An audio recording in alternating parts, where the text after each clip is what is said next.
Where is it? There you are. Perfect.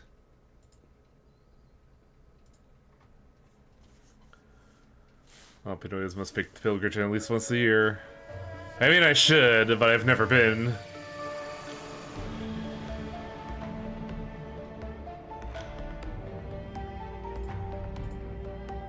I appreciate Twitch just shitting the bed metrics-wise. That's confidence-inspiring.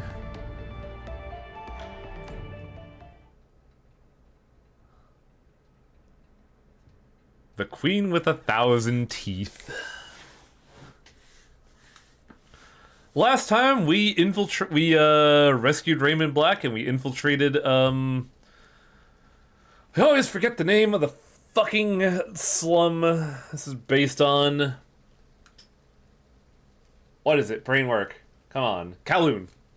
We infiltrated Kowloon and we got to the center where the prosperity engine is. And now we gotta go kill the prosperity engine and also deal with a lot of teeth. Like a lot of teeth. It's gonna be so much teeth here. I'm gonna be completely uncomfortable, but also I should grab something so I don't fuck this up, honestly.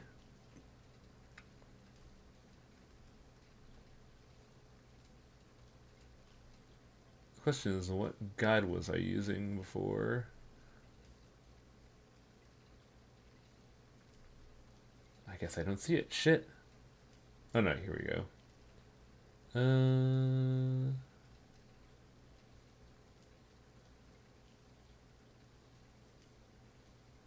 You must have completed Duncan's storyline, which I think I did. Isabel's, Crafty's, and slept all the time. I think we're good there? Okay. Well, either way, we're gonna figure it out. Let's head over to the Prosperity Project. The door's been sealed. Looks like it's been shut for a while. What's up? Prosperity. Yeah, I think we could all agree that there's none of that here. None of that where? In Kowloon. You know, the Kowloon that you're watching right now. Could have told me. The terminal winks to life at your approach while it's being rained upon. That's a good terminal. It's still drawing power. That's promising. Thing is, it's even password locked. Display looks corrupted though. Lots of garbled text and gibberish. As long as we could open the door with it, we're good. Don't even need it for anything else. Well, let's find out. Zeng Mechanical Services Special Project Division. Something. Prosperity Administration. Attempt to open the doors to Fortune Engine's test bed. Here goes nothing. You select the door controls and command them to open. The screen flickers and goes dark. Damn. Well, let me take a look. Suddenly out of nowhere, a wave of nausea grabs you by the guts and twists. It doubles you over, then fades. What? As you straighten, you could feel the hairs on the back of your neck stand up straight. A buzzing sensation washes over you, drowning out your companion's words and filling your head with white static. In the center of the room, something blossoms into the world. Oh. I mean, they look perfectly normal. For now. The figure from your dream looms over you, enormous and alien. That doesn't look all that alien, I'm gonna be honest. The creature's beautiful and terrifying in equal measure, a thing of billowing silk and carved ivory. I always forget how you pronounce this name. Chianya stands still as a statue, peering down at you from behind a mask of sculpted gold. Smaller spirits take up positions around her, bowing their heads in deference. Well, shit.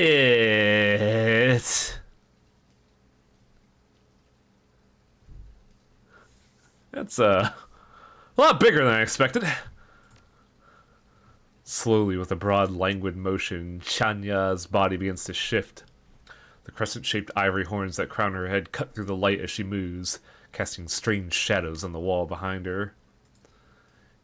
You are here. You have come to us. The voice that pours from behind the thing's mask is indescribably beautiful. The tones are high and musical and seem to hang in the air long after she finishes speaking. In the corners of the room, servitor creatures echo their queen's words, their garbled sounds piping through gaps in their enamel-filled carapaces. Come to us. Time to pull out the auto-tuner. Oh, I wish I had something like that set up. We called to you across the breadth of space and time, and now here you are, standing before us, just as you were meant to be. You don't get to dictate what I'm meant to do. My choices are my own. The thing begins to cackle. Its body shudders as laughter peals out of it. The meat presumes to lecture us, spews its ignorance like bile. Watch your tongue, slave thing, or we will twist it around our finger.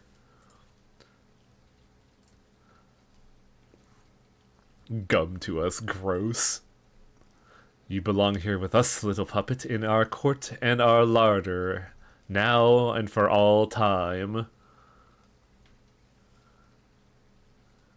I'm gonna blow you back to whatever. Well, actually, hang on a second. I need to look at something real quick.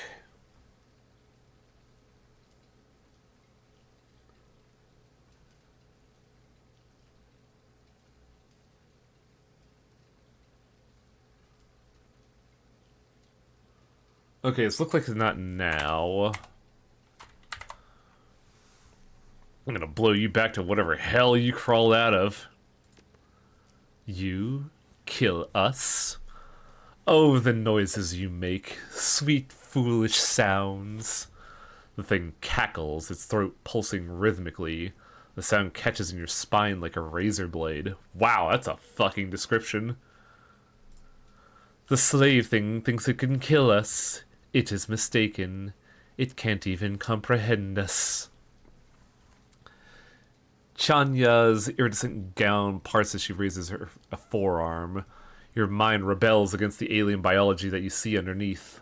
The wet, glistening crenellations of flesh, enamel, and keratin that make up the Yama King's body. It is chattel, meat, and we have been starving for 1,000 years. Is that an inspect spirit? Nope, it is a Yama King. The musical tone of the thing's voice are high-pitched and giddy. It opens its arms to you, offering a view of the chisel-like teeth that protrude from its flesh. Magnificent. Absolutely magnificent. Raptor stares up at the creature, jaw hanging open in awe. The queen with 1,000 teeth lowers her head, and the unnaturally thick air turns rank and cold. Waves of nausea rack your stomach as foul wind slides over you like mud. We will rip out your nerves at the root, milk the misery from your protesting body. We will feast on your sorrow now and forever. Big fight. Can we just nuke the building? I don't think that's going to be enough because the engine is still a problem. Who's ready for gimmicks? Because there are flames we have to get to, otherwise she is immortal.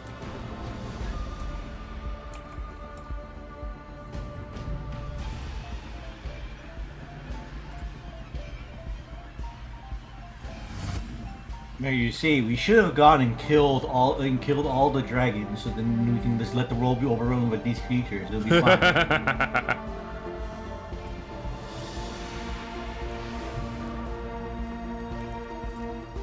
Oh man, I'm starting to feel a little bad about bringing Isabel. I don't think she's ready for this.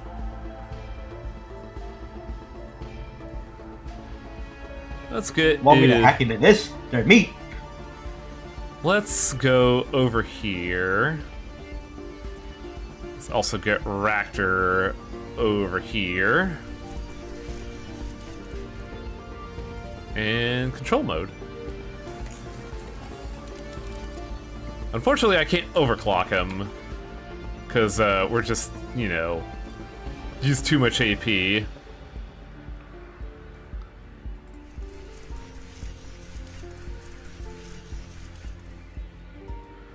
I loved Ractor's response to see this is like, oh man, we fucked up. Wow. Listen, when you fought wizards and everything like that, but these are fucking demons, man. They're not even demon. Well, I guess they are demons? Like, there is something, that's for sure. What do you mean by grenade launchers unloaded? What the fuck?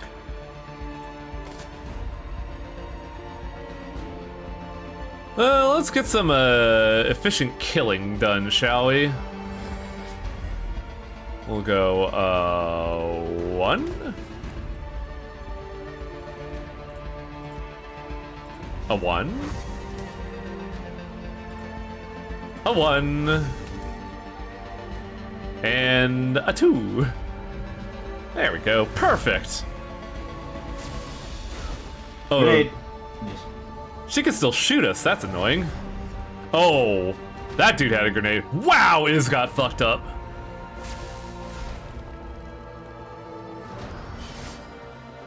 This bulletproof vest will save me from the. Oh god! My soul. I need a bulletproof soul. Oh, there's a lot of them here. What the fuck? Maybe we should clean this up. Hey, don't you have a thing for this, Gobbet? Oh, it's not wide enough, I think. Fuck. It is just I know what we could do. It's time. We're gonna fight demons and shit. Time to summon a fucking mummy. With 1 AP. Really basic spells. Oh, this mummy is not ready for this. Holy crap. I'm here. What the fuck did you summon me to? You're supposed to use this earlier. I got this, boss. Have some aim, level 1. Oh crap. This sucks. I should probably heal Gobbet too. That'd be a good idea. To take 21 dangle damage. Holy cannoli. Let's not group up the boys. I guess I could get Ractor over here? That way he could be near, Kostche and actually do something to him.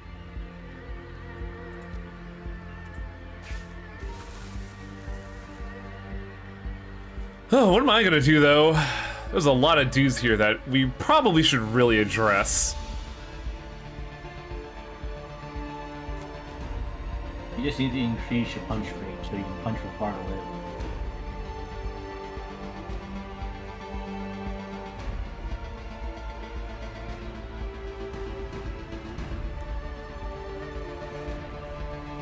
What was that? Sorry, I was reading something. Because I'm, not... Increase your punch range. That would be nice, wouldn't it? Let's see. They're all kind of the same state, honestly. I mean, we can make this easier for me and just have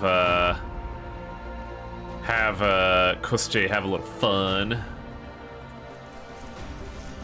An unspeakable evil. An unspeakable... Oh god, what's the fucking gag of that video? An unspeakable coconut. Wow, I hit this... Oh yeah, this thing's asleep. Well, if it's asleep, I could just fucking go... boop. Ain't gonna worry about it. It turns out every time you stuff with it, another dude shows up.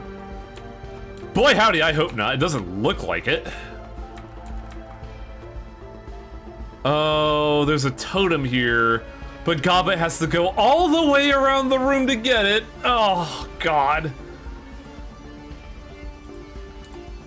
I think I gotta do some grenade logic here. Gobbet, do you have aim up? Yeah, you do. Okay, good.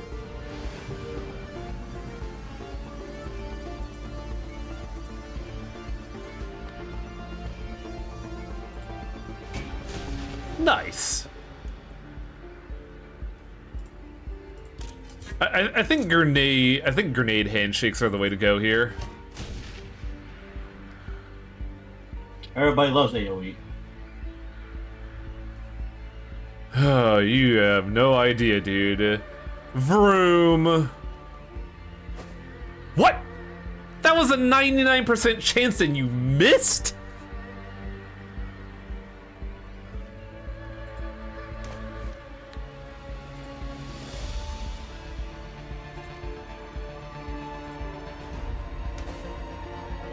Well, I also knocked another one out, so fuck him. Sleepy. Sleepy spaghetti demon.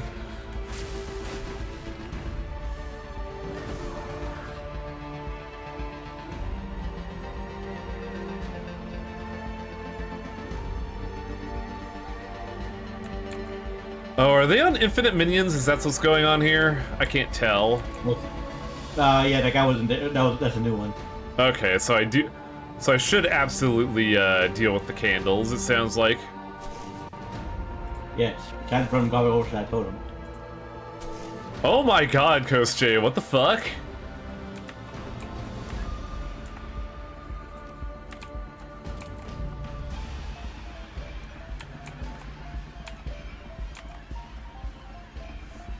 Did you have a spawn timer? I don't see one. Let's see what I can do here.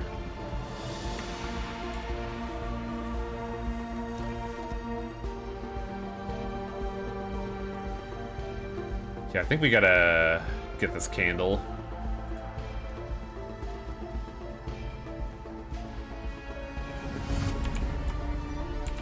Alright! Now we got a god that is, you know, nice and vulnerable to grenade launchers. Now it's time for the mummy to shine. Yeah, the mummy! Man, nice shooting is!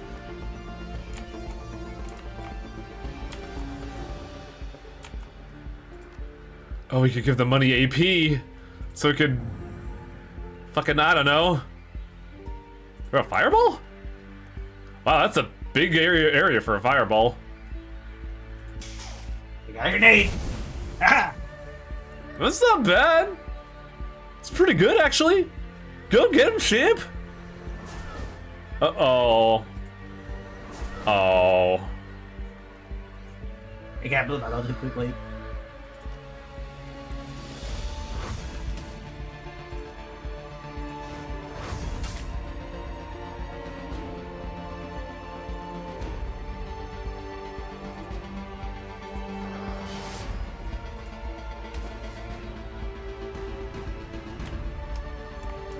Well, this thing is still asleep, so it has 1 HP. What the fuck? Goblet has that 2... Whoa, hey, hey. What's that? Foul poison to corrode the teeth? Sure. Get him, champ. Oh, man. Oh, hey, yeah, Goblet got him. Nice. There's still a dude here, though, and that's kind of a problem. How's your aim looking today, Raptor? Ass, got it. Oh no, here comes the lady. No, mommy! Ah!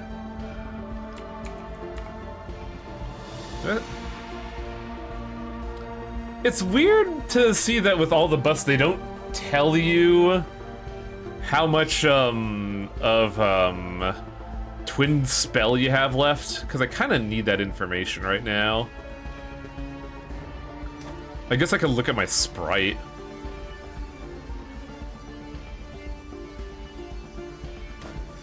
Wow, I'm doing hella crits here, what the fuck?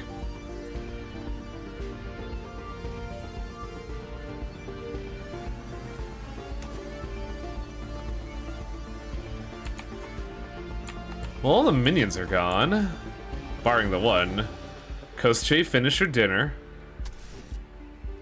Good job.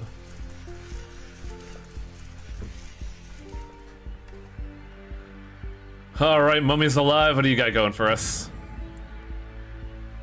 Oh, all of your stuff is on cooldown. You have nothing. Like, you honest to God have nothing. What the hell?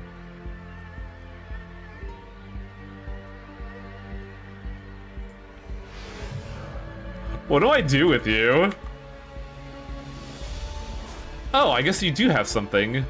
It says it's on cooldown, though. That's why I'm so baffled. Oh, that's the blood bolts. Is a regular weapon. Yeah, but it says cooldown. That's what. That's power bolt. Oh, but. Using blood bolt. Oh, okay. I think I see what's going on here. Even though it's draining itself with every shot.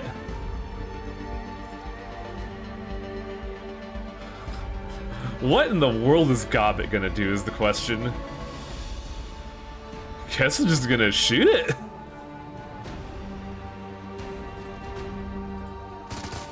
Damn, girl, you actually hit something. Oh.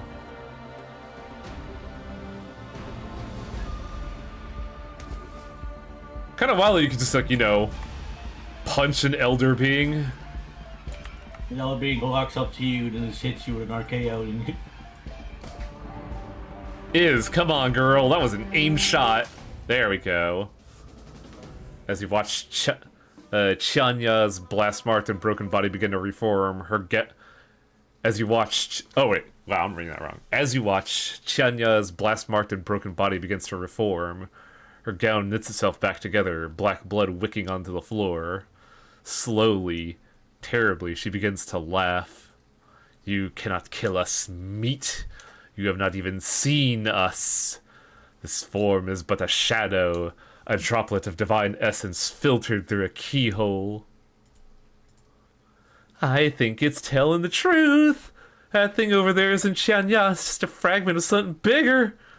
The little ones, all the servitors, are also part of her. We are so fucked. The rat servant sees the truth, glimpses us as we are. Were you to behold our full magnificence, your mind would ring like into a pulp.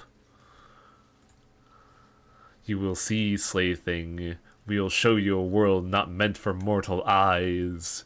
You will see. if I were to see a horror manga entirely, I will simply tank it. Let's see if we could do some bookkeeping for phase 2. I'm at 20 health. I'm 20 short. Is 20 short.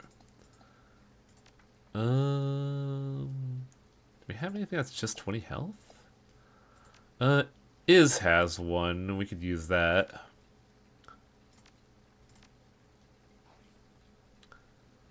As for me, what am I gonna do? Because I don't think we have any other cheap heals. I just got the one.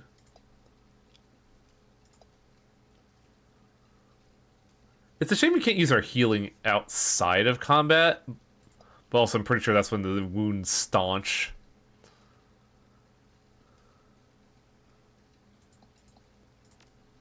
It's only... I should be fine. And just in case, we're gonna save, because I remember this part of the game in the original being incredibly unstable.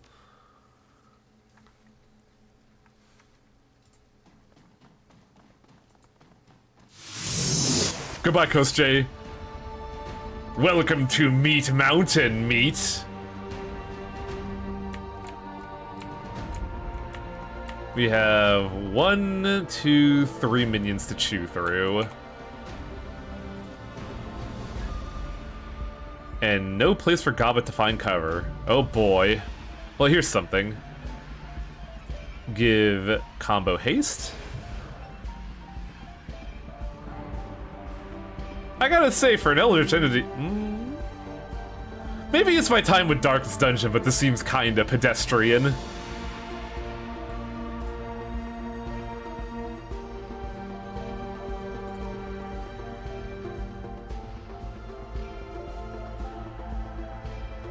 Let's get Ractor over here, because he's our best chance of getting this guy over here.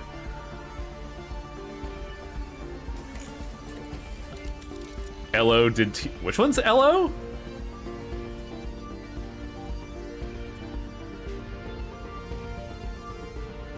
Why is Coast J only at 2 AP?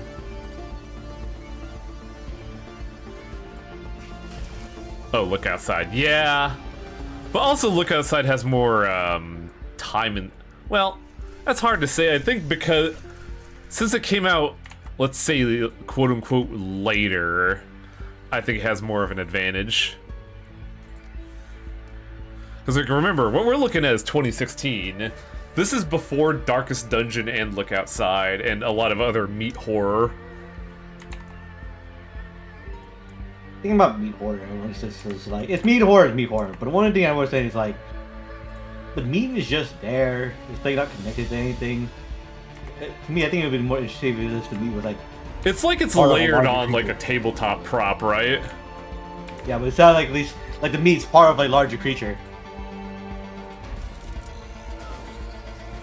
Oh no, I couldn't hack the meat. Unfortunate.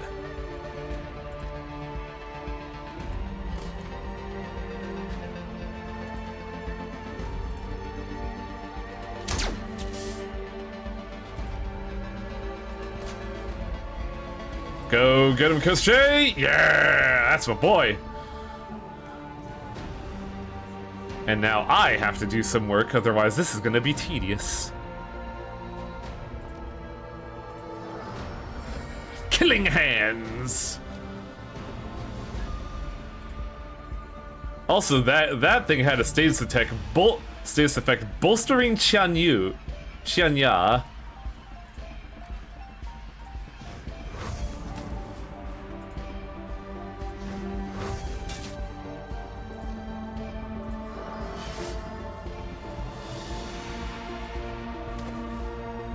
Minus 2 AP, not bad.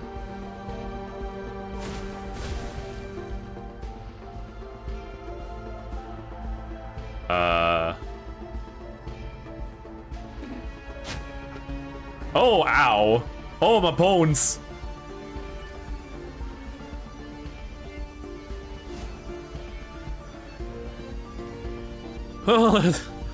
Robot? I want you to rip this thing's arms and legs off, but leave the head for me. Where's aim?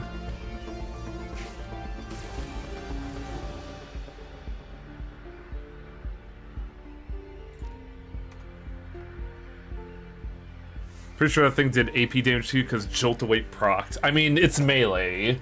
Melee almost certainly does AP damage when it's not you.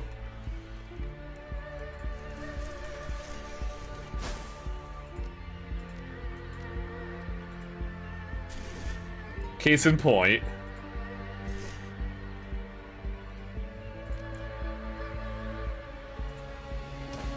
Now I have to punch through all this meat. Woohoo! This right now this kick looks pretty damaging, so yep. Well, Raptor, how you feeling about your aim, buddy? You're a terrible shot.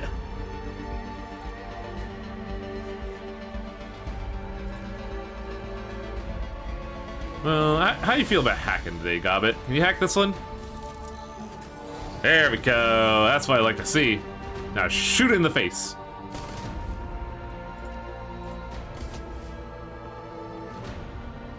Now here's the $1,000,000 question.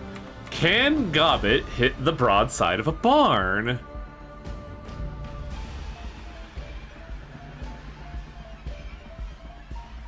I mean, she does have good accuracy, honestly.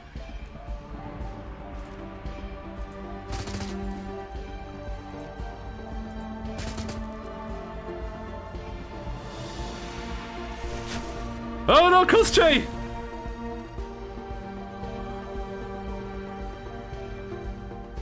Oh, where she goes! Why do you need cover, lady? You're supposed to be unknowable.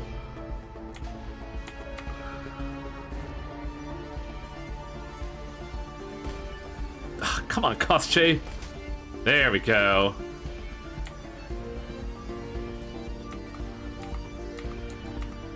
What are we gonna do with you, Gobbit? I guess gas the awful Eldritch. Wait, what do you mean healed by servitors?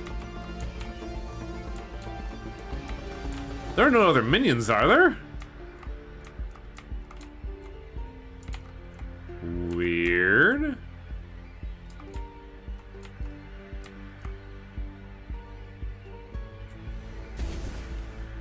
Oh, I put that in the exact wrong place, actually.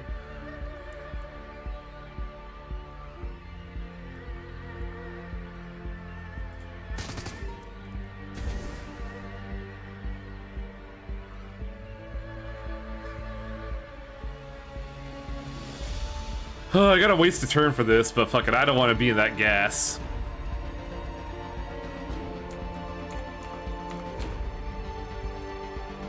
Isabel, can you hack the horrible Eldritch God? Oh, line of sight blocked. Well, that doesn't change my question.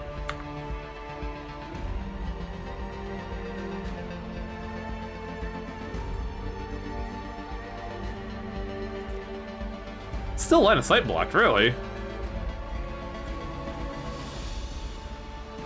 Guess I'll go over here. I'm gonna hack you. Get hacked, idiot!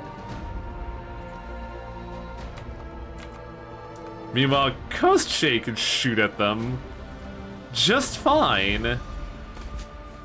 Actually, just fine. Damn, nice shot.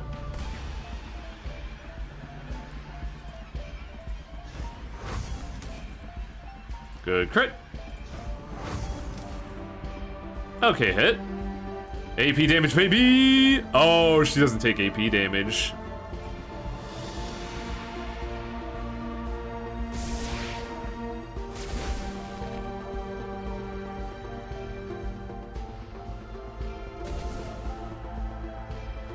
Well, now what am I gonna do?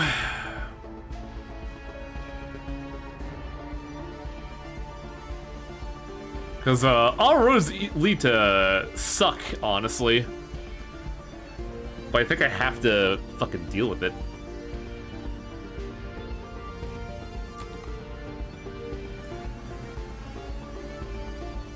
Can Coast Shake get LOS here? Or an overclock? No overclock.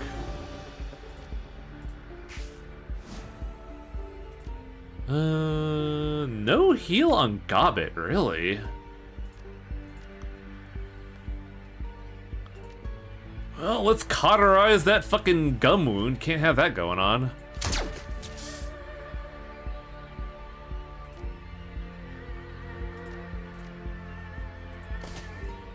Good crit. Let's increase odds of dealing damage. And now, oh, we're just gonna punch you a lot, honestly. Oh, game don't like that. As the Yama King's body crumples, a cackling sound fills the air. Once again, her broken body begins to knit itself back together. The flow of black ichor from her various wounds slows to a stop and reverses, the viscous fluid snaking its way back up into the holes and ruptures it poured from. Ooh, that's a good portrait. Projections on top of projections. All aspects of our divine being shed as easily as a lizard sheds its tail. You cannot harm us, meat, but you have amused us. Perhaps you are worthy of an audience after all. Perhaps. Chianyas halts, her crowned head cocking to one side. Her voice trails off and her head tilts upwards. From behind you, you can hear the pounding sound of approaching footsteps. Don't walk into there, it's gonna be real bad, guys! As he falls into position behind you, Duncan's jaw drops open. Raven Black steps forward, an expression of grim determination on his face. Oh shit, she's real! He does his best to stand his ground as Chianya turns to face him, his voice full of awe and terror. I did this. I brought this creature here. My fault. My responsibility. He speaks in the grim tone of a man on his way to the gallows. His complexion has gone gray as ash. The queen with 1,000 teeth cackles with glee. It has returned to us, the tunnel builder, the architect of my ascendancy. The creature leans in towards Raymond, its spidery fingers weaving hypnotically. The thing's robes billow like the bell of a jellyfish, pulsing organically with the rhythm of a heartbeat. You have a special place in our court, builder. You will stand by our side, exalted for all time. A living token of our unending rule, and an undying symbol of the folly of man. I have been a fool, yes. His hands clench into fists so tight his knuckles go white. The skin on his face is flushed with the effort of fighting through the stammer, jumbling his words. A great fool, but I will not be your slave. I will stop you. The queen with 1,000 teeth leans forward, her moves full of alien grace. The gaping crescent of her mouth parts in a ghastly smile, and you can see row upon row of fangs. They run down her throat in overlapping layers, a bristling force of glistening, sharpened enamel.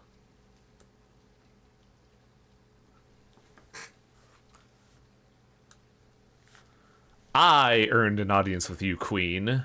This man did not. She steeples her fingers, then hardened tips click against one another with a sound like grinding teeth. You are bold, meat, but also correct. We do not break our promises, and you have earned some modicum of respect. Chanya turns her full attention back at you, and the smile widens. You can feel it deep in your gut. It tunnels into you like a lamprey, leaving you feeling empty and cold. In truth, you amuse us. Your persistence in the face of the inevitable is a pleasure to behold. And so, we have decided to grant you a rare offer. We offer you a deal.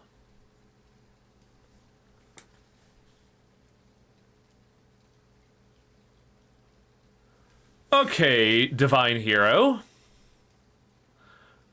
Did we not do enough, is the question. Because I'm looking at a guide here, and it says there's supposed to be a counter proposal. But I don't know if it's here or later. You might have to listen to their proposal first. That's what I'm thinking. Because the guide I'm looking at is giving me steps, but the problem is I don't know when the steps take place.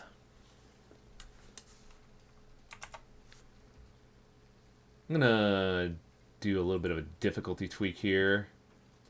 We'll put this in a separate window just to have as an aside. And let's look at, I guess 100% Achievements Guide is what I'm looking at for here.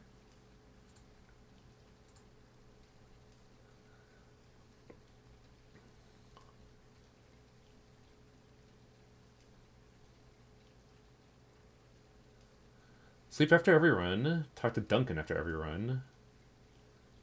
Regularly talk to Isabel. Talk to Crafty. Send you the 2 emails. We got that.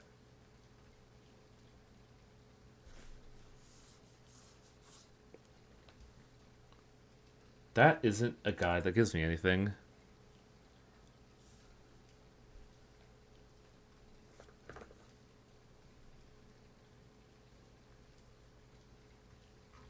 Well, Karma,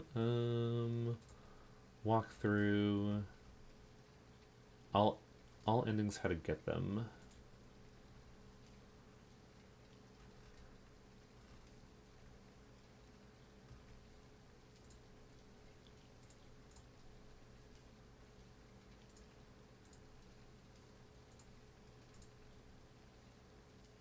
I do have to hear out the offer, it looks like.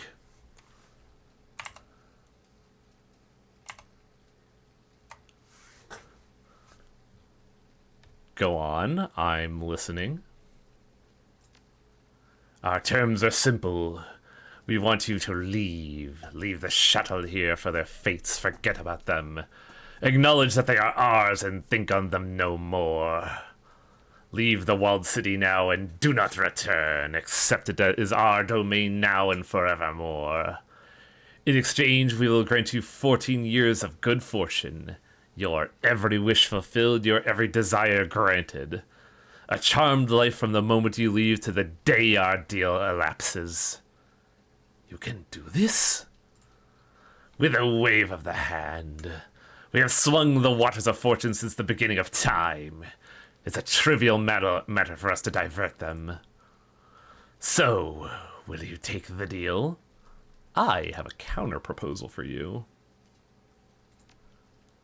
Isabel's brows furrow. She looks surprised and uneasy. Her grip on the mini grenade launcher tightens.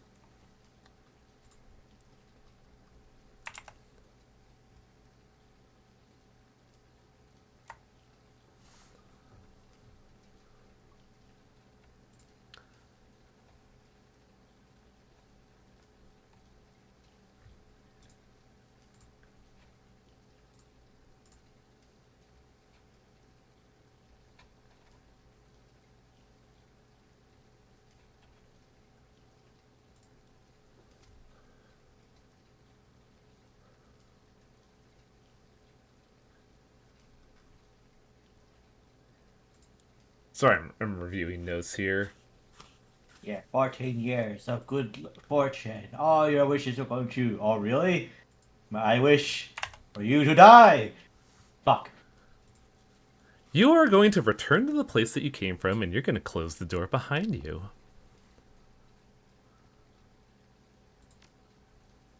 She cackles, a long, malicious laugh. And tell us, slave thing, why would we do such a thing? What do you have to offer? Your life. I know how to tear open the tunnel that connects our two worlds. I just punch a hole through reality and chase after you, bitch. There is a long pause. A low growl emanates from the Yama King's throat. You would destroy yourself, meat. Condemn every living soul in the city to torment unending. Seattle? Your ultimatum is meaningless, meat.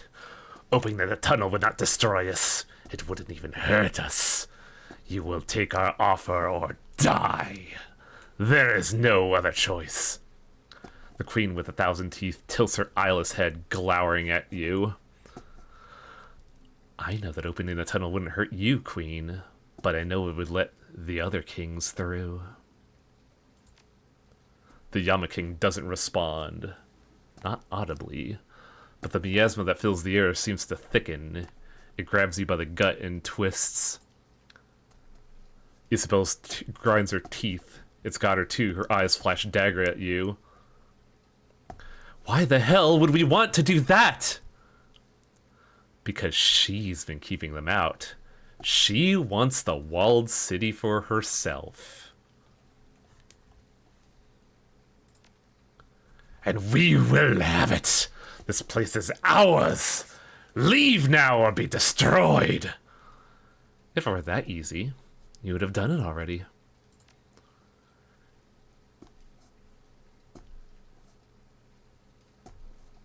Chenya stands statue still, looming over you like a colossus. Saliva drools down from the ridges and folds of her bodies. The waves of hate rolling off her are almost palpable. I've heard what you Yama Kings do to one another when you're angry. The story of the Nameless King? I bet there's some truth to it. A low rumbling sound emanates from her chest. Her melodious voice goes sour. You would be condemning yourself to an eternity of torment. My brethren would not permit you to leave this place alive. You're gonna destroy me anyway, right? What do I got to lose? She's right. From our perspective, there's not much difference between one demigod ruling the walled city and 100. We're doomed either way. I believe that I have made a decision, If she doesn't go through with it, I will. There's steel in his voice, the kind that you haven't heard since the old days, before prison, before He's living. an idiot. Not how to take him. Go back where you came from, creature. Do this or I will open the choke on the machine, and you die with us. There's a long pause.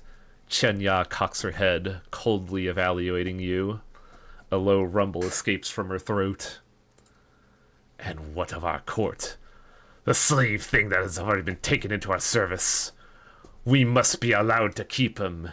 If we are allowed to retreat into the tunnel, they must come as well. You are entitled to nothing. By asking, you have already conceded defeat. I know your laws, Queen, and I will hold you to them. A low rumble fills the chamber. Chanya's hideous face contorts into a mask of rage, but she seems incapable of moving to harm you. The servitor creatures that surround her kneel in acquiescence. They look confused and frightened. How did you know?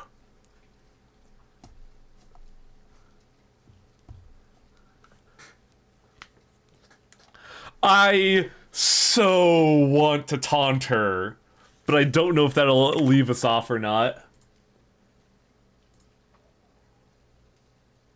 I guessed. Idiot. Aha! I want to say so bad you'll spend the rest of eternity wondering. You'll just have to spend the rest of eternity wondering. Slowly, gratingly, the queen with 1,000 teeth bows her head, jaw clenched, breath coming in ragged gasps. We shall go back as agreed. We will leave the slave thing behind. We are bound to obey. Holy shit, Seattle! It worked! Moving against her will, Chanyar traces an ornate sigil into the air. It hangs there for a moment, shimmering. Then the sky tears open. Good fortune. Shush, shush! I told you that the past is just a story. That if you can just accept that, your past loses all power over you. But we do what we need to do, to live with it, to live with ourselves.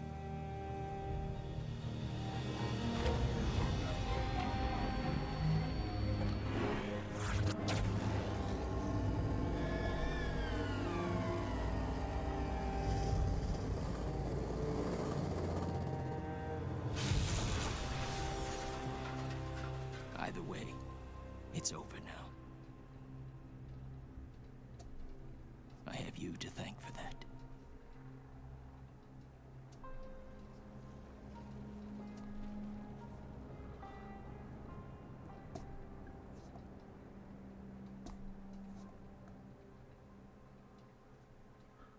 Yeah, sorry, his voice was very quiet and I wanted to get that through. Out gambling an eldritch horror by using its own laws against it. Is this really gambling if they are bound by law? You lead Raymond out of the prosperity chamber and are instantly caught up in a wave of refugees fleeing for their lives. Struggling through the panicked wave of humanity, you're able to retrace your steps and eventually reach Haoi. Although the typhoon has passed, the scene is wet and chaotic. The newly homeless crowd, the streets dazedly wandering, searching for missing loved ones and nursing injuries. Relief workers are already on the scene, providing blankets and medical aid. Rescue personnel carry the stunned and wounded to safety. The entire area has been cordoned off by the HKPF while knight-errant officers and a military peacekeeping force attempt to maintain order.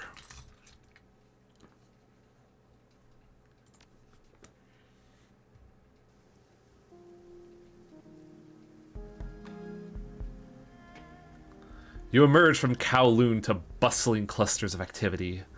Refugees huddling together, staring back at their lost homes. Government troops deploying from armored personnel carriers. News vans setting up remote camera feeds while reports scramble to find the right angle for their broadcasts. The air is electric with the threat of potential violence as panicked peacekeepers eye the growing crowd of evacuated poor. Gobbet's eyes dart furtively as she turtles her head between her shoulders. This place is kinda hot. Cops are swarming the place and that APB is still out on us. Let's head to the boat, all sneaky like. Sounds good. It's gonna take a year's worth of showers to wash this off me. Isabel lifts her nose towards a reporter interviewing someone from inside the walled city. Looks like we get to see a man on the street interview on our way. The press already have their hooks in someone, hoping for a soundbite. How does it feel to walk up to a DD and successfully negotiate a peaceful resolution? It's a bit less of a weight on me because A, I've done this before, and B, I had to use a guide to make sure I don't fuck this up. But it is part of... Go ahead. Imagining the demon goes back and then all the other Yamakane's like, ha ha ha, lol, LMAO, lol, loser, L. Owned! Get owned! You got owned by meat! But yeah, like, I've done this before, but it's been like, I want to say over a decade. But like, it is pretty cool to be like, I'll do it! I will! Bitch, you won't! I will. Fuck, especially you.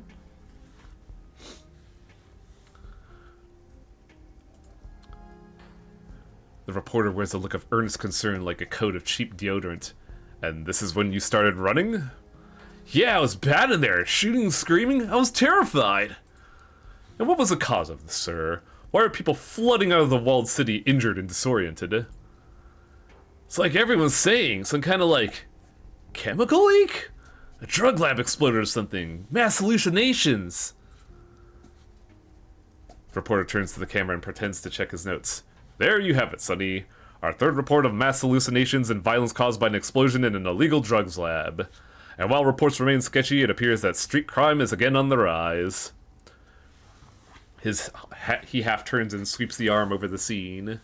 As you can see, it's still turmoil and confusion here, as I have to belch. Hang on.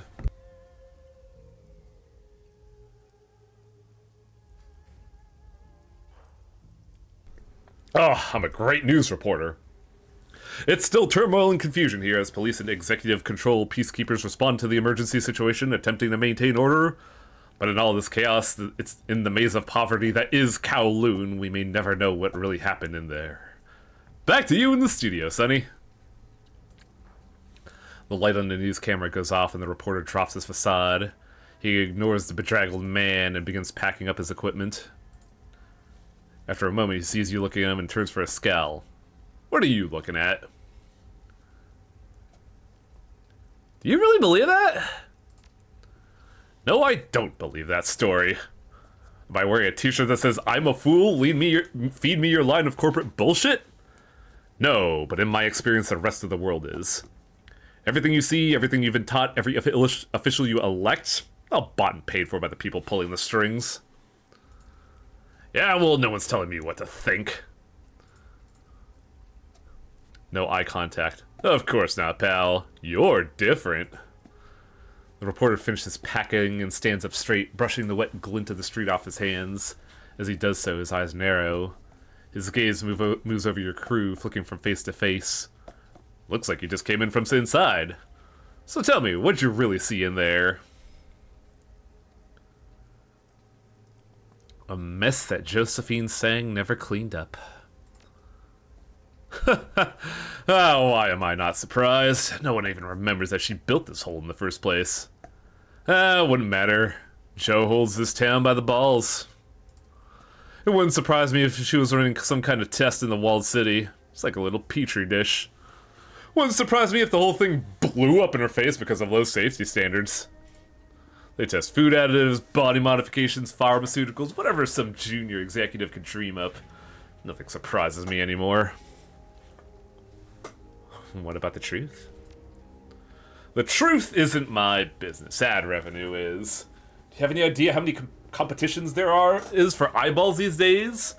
News is nothing more than content, just like the new Miami Canyon Flush BTL Urban Brawl broadcaster Maria Mercurial SimSense experience. Everyone on this shit little island knows that my new service is just a masterpiece for the Executive Council. Hell, if you look close enough, you'll probably find that it is owned by a member of the Executive Council. People buy what we feed them because the world's changing, and it's scary. They feel small, they need scapegoats to blame, and authority figures to tell them what to think. My news anchor gives them just that. He points at the Tridskeen mounted on the side. And there's a prime example of an authority figure, Joe Sang, rising star on the Executive Council. Just look at her, spinning into this to her own ends. Talking about the humanitarian relief effort she's mounting. You know... Your comm chirps. It's kindly Cheng. Yeah, go ahead and take your comm. I'm gonna go before the scene turns into some kind of riot. It usually does. This is Combo. I lost contact with the soldiers I sent into the walled city with you, and now these Sang assholes and government troops are all over the place. Get over here and tell me what happened. Right away, Auntie. No response. The line's already dead. Iz tucks at your arm, eyelids at half-mast. I want to go to sleep for like a year. I'm taking Raymond to the butthole, Cassandra. I think he could use some sack time too. We'll see you there. You better go talk to Auntie, Seattle. And yes, I know it's called the boat hole. I mistakenly called it butthole, but I feel like it's appropriate.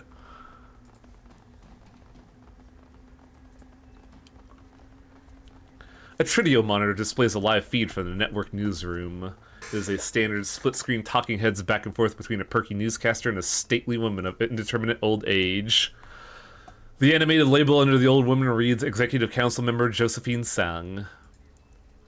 And if you're just joining us, we're talking live with Councilwoman Sang from her offices in Prosperity Tower. Councilwoman, again, thank you for being here to help us make sense of the conflicting reports that are coming out of the walled city. Thank you, Sonny. I only wish we were speaking in happier times. Of course, madam, this is indeed a stressful day for the citizens of the walled city, but who knows? For one of them, it might be their lucky day. Stay tuned, because we're going to cut away shortly to this week's Gigaball drawing, where some lucky winner could walk away with almost 1 trillion new yen. Now, madam, you were saying that this sort of situation is inevitable when masses of underprivileged children are raised in a world without hope? Exactly, Sonny. Without hope, these children are left to create their own opportunities, the only way they know how. By turning to crime, they're often brought up in single-parent households. Oh, by turning to crime. They're often brought up in single-parent households without strong guidance to put them on the right path. They are surrounded by thugs and criminals eager to put them to work in all manner of unsavory activities. And it is events such as this that call to our attention to the plight of these poor children. That is why today I call on my Executive Council colleagues to join me in supporting a new project, Operation Hope. Under the auspices of this program, we will put these children out of poverty and place them into loving, stable homes where their parents are rehabilitated, re-educated, and reinvigorated with a new sense of purpose. That sounds like a tremendous... It is, Sonny. And it'll cost billions of new yen to support such a mammoth effort. But Sang Mechanical Services is ready to lead the way through our new charitable foundation, Sang for Hope. It is time for us to give back to the community and... Madam... Councilwoman, I'm afraid I have to cut you off there, as you know you're doing amazing work for the people of Hong Kong, but it's time for the Gigaball! Of course. Again, thank you so much for joining us and offering your perspective. We've been speaking with Josephine Sang, entrepreneur, philanthropist, and frontrunner to the next chair of the executive committee. Oh, God, our grandma sucks.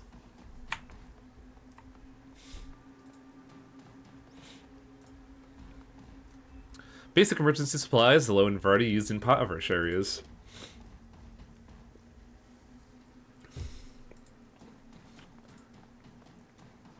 What a load of baloney.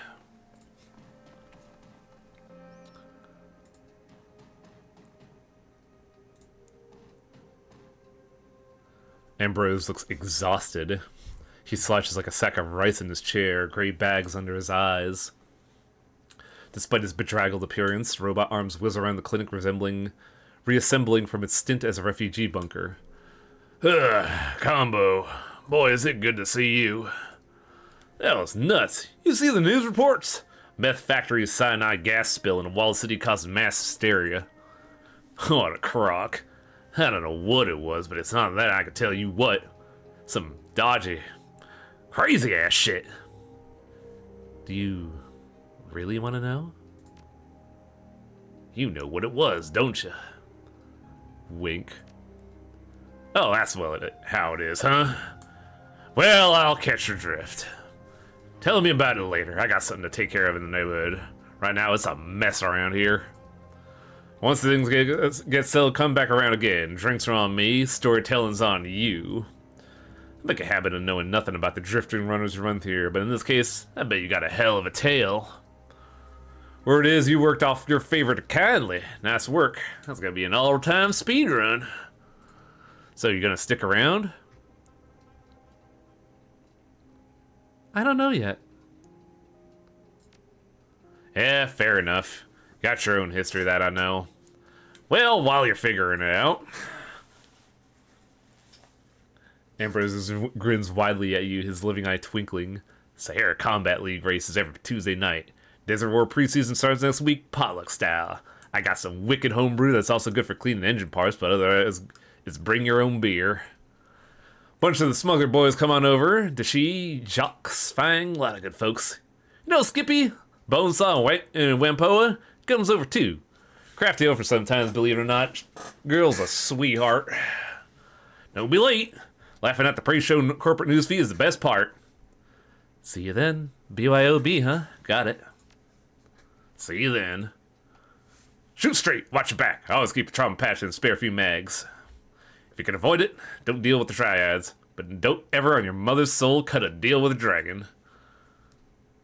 Didn't Jake Armitage do that?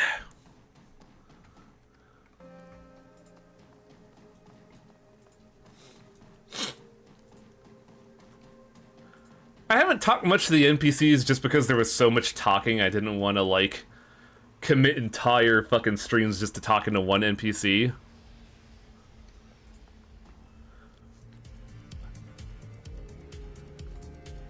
But I'd like to go back to these guys. The young troll bouncer manning the door is in the midst of patting down a prospective patron with enough force to dislocate a shoulder, while other shady-looking patrons walk idly by. He waves the shaken man inside, propelling him forward with a final pat. People don't realize that you gotta check for internal weapons as well as external. You can't possibly feel for an implant. Sure you can. You just need the right technique. Matter of fact, I caught a guy just like last week with a phosphorus grenade in his leg compartment. What'd you do? Disarmed him, of course. Got it back behind the bar now. I'm gonna blow it off in the river. Press some girls. Man, this guy knows what's up. Hey babe, you want to go out into the river and throw some heat grenades? You look for a pat down? I'll be good, I promise. You break that promise and I'm breaking you. Now what do you want? I'll leave you be. I wonder if anybody here has anything to say, because it seems like it's not.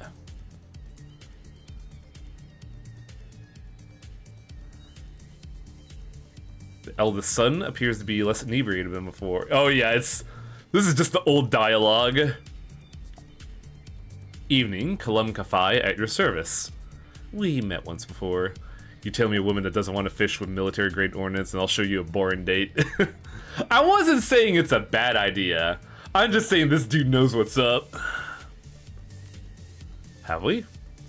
I suppose one of us didn't make much of an impression.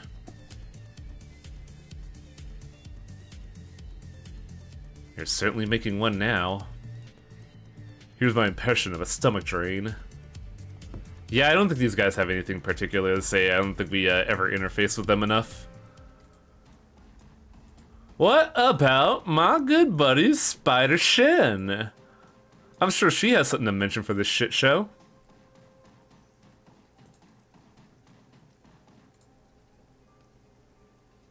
No. Spider is just completely unremarkable. What?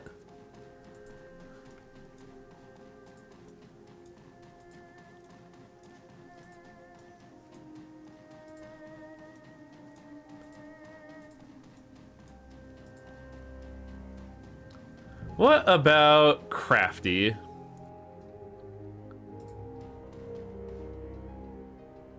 The familiar sight of clutter greets you, as if the shop's earlier attempt at organization was just a phase. Unrolled scrolls, that musky paper scent, and a light buildup of dust on the bookshelves. Cramped but comfortable in only the way the 5 phases could be. A content Crafty stands behind the store counter, focusing on something in her hands. A sketchbook. She's drawing. She glances up and smiles widely. Hey, you.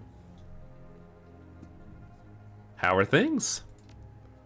Things are good. Well, better. The dreams are gone, and that's a burden and a half lifted from me. I set aside my mother's journals. I'm sleeping again. Well, trying to. But things don't really feel normal yet, you know? I learned some things that have changed me, and I don't know how to feel. Maybe it's like a wound, and a bandage isn't gonna fix it. It needs to heal. Guess I was just hoping that once this was all over with, life would just go on at it like it had before. You know, Combo, the course of my life changed partly because of you. And I don't mean that in a bad way. Really, I'm happy with my part in all this. That I was able to help you out, if even a little. You know, your mom's journal played a pretty big role in all this. I admit, I'm frustrated. It's so easy to say that in retrospect I didn't know what was going on. I couldn't understand it. But she was still selfish to put her research above her family. She was also the reason we were able to unearth the evil secrets of that city. The monster inside it. She helped us understand it, and in doing so, its weakness. Thank you, Mother. Thank you, Combo. You deserve just as much credit as I do. Fucking more, even. Alright, let's not devolve into a bunch of doughy thankfuls. We made a good team. Let's just leave it at that. Well, see you around, Crafty.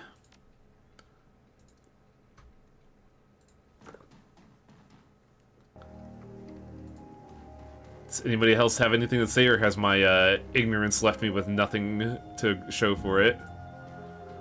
Alright, this is where the chess players were. Okay. So, one thing I wanted to do, but I could not remember where it was, is that across the game you can see a group of 2 people playing, I think it's either chess or shogi, and it is a thing going on a long time about, like, how they kind of hate each other, but it's like all they have left is each other. Oh, it's Go, actually. Shit. Your laughter before you reach the podium. 3 men, 2 elders, and a young man are engaged in engrossed in a game of Go.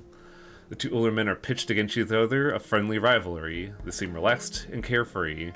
The young man studies the game, nodding his head. Oh, why hello, young woman. Something you need? No, Shu, we're going to finish this. And we can't blame those dreams for our endless game now that they're gone. No excuses, no interruptions. Please excuse me, my friend here is being most insistent. Alright, Keen, it's your turn. The young man breaks eye contact with the game to glance your way. This game is very important to us. You must leave us to concentrate on it. Alright then. Good luck. Yeah, basically, I think the premise is they keep getting interrupted because of the dreams and they can never finish. And now that the dreams are gone, they're like, we're gonna finish this fucking game.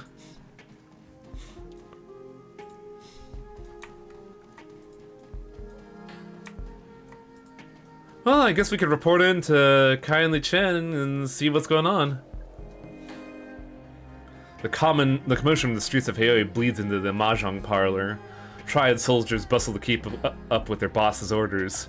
Couriers come in regularly, whispering to her lieutenant before listening intently and running off again.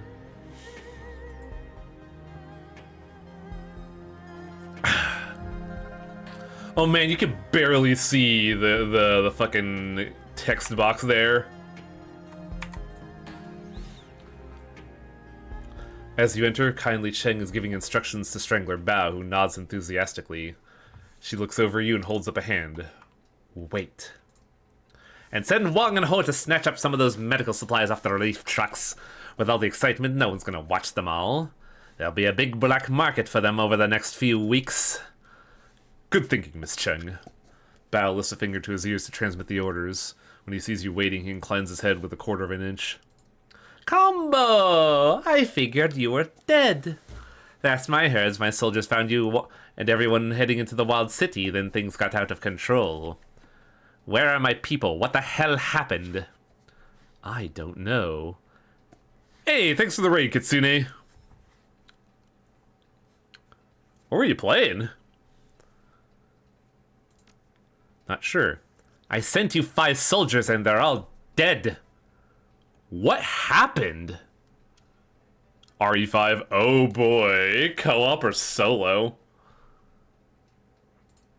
Is that how you treat my resources? Please accept my apologies, Miss Cheng. So you do have something to apologize for. I was just trying to be respectful for your losses. Well, they knew the risks. They had a shot at moving up and missed. Forget them. I've got bigger problems, like customers and tenants streaming out of the walled city, screaming for their lives, like the HKPF and those Sang security shitheels swarming the place. Now tell me what happened in the walled city, or do I have to get out a acetylene torch and ask nicely? Nothing big. A new tenant tried to move in. The big bad kind from another dimension. Kindly Cheng's eyes get big at that. What kind? Yama King, the queen with 1,000 teeth. Never heard of her. But I do know the Yama Kings. My grandmother used to try to scare me with stories about them. I guess she thought she was teaching me something by scaring the shit out of me. I remember one Yama specifically, Fumang, the serpent of the setting sun. Oh yes, promising wealth and influence for those willing to do what's necessary to take it. The story of Fumang spoke to me. All he asked for in return was 44 hearts pulled from the chests of those closest to you while they were still alive. Hearts from random victims wouldn't do, so those who took Fumang's bargain would befriend others before taking their hearts, turning their entire network into a list of victims. Yes, he spoke to me, but I didn't listen. My apologies, Miss Cheng, but one of the men you sent in with the runners is still alive. He stumbled into Wong and Ho's as they were pulling medical supplies off a lorry. Christ, at least one came back alive. Our man says that Wong Lun Fat is dead. He got shot at by HKPF inside the walled city. Our man saw it with his own eyes, Miss Cheng. That sounds good. Does that make up for dead soldiers, Auntie? It wipes the slate clean, darling. Oh, yes. You see, while Young Fat was my superior in the Yellow Lotus A438, he was also a pig. Tell our friend Combo what that means, Mr. Bao. Say it slowly so I could savor it. The death of Wong Lun Fat opened the spot for you to move up, madam. You could be the next 438. The gods help those who seize opportunities. Thrust! Ah. Mr. Bao, put every man we have on this. Spread the word. Kindly Cheng says all depths of the Yellow Lotus are suspended for citizens of the Wild City until order is restored.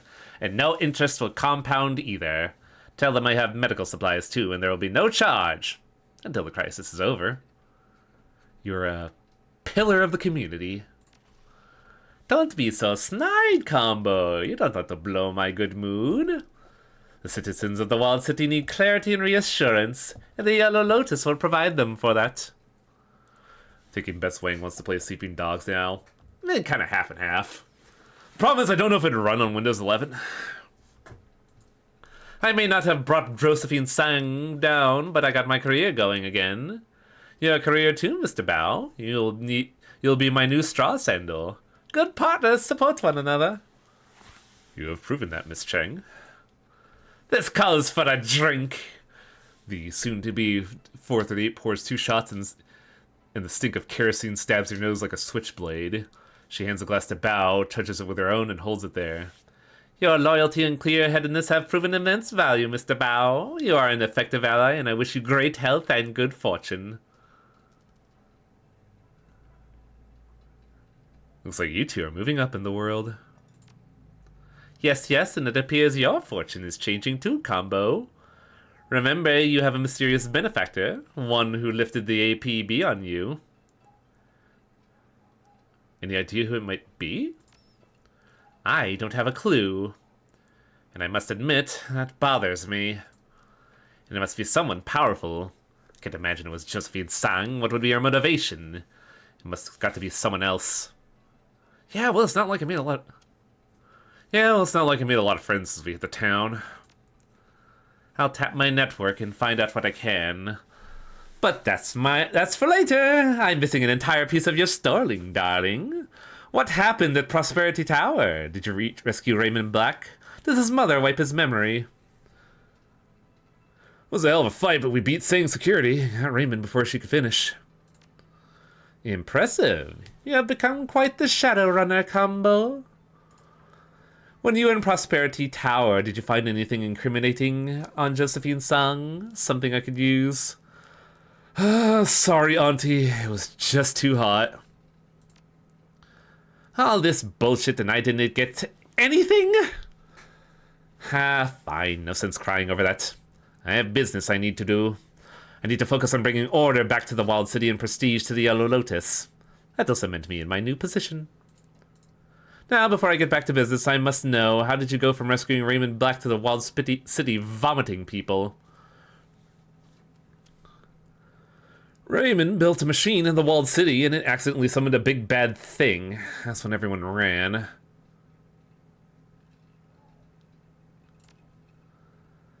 If the demon summoning was accidental, what was the machine supposed to do in the first place? I don't know. Kindly eyes narrow, but her mouth curls into a smile. She moves on with a shrug. Well, this business has certainly proved lucrative for me. I'm in prime position to be the next Yellow Lotus 438, and I only lost 4 men. And we got Raymond back. Then you did what you came here to do. And the gun show, too. You've made quite a splash since arriving in Hong Kong, Combo.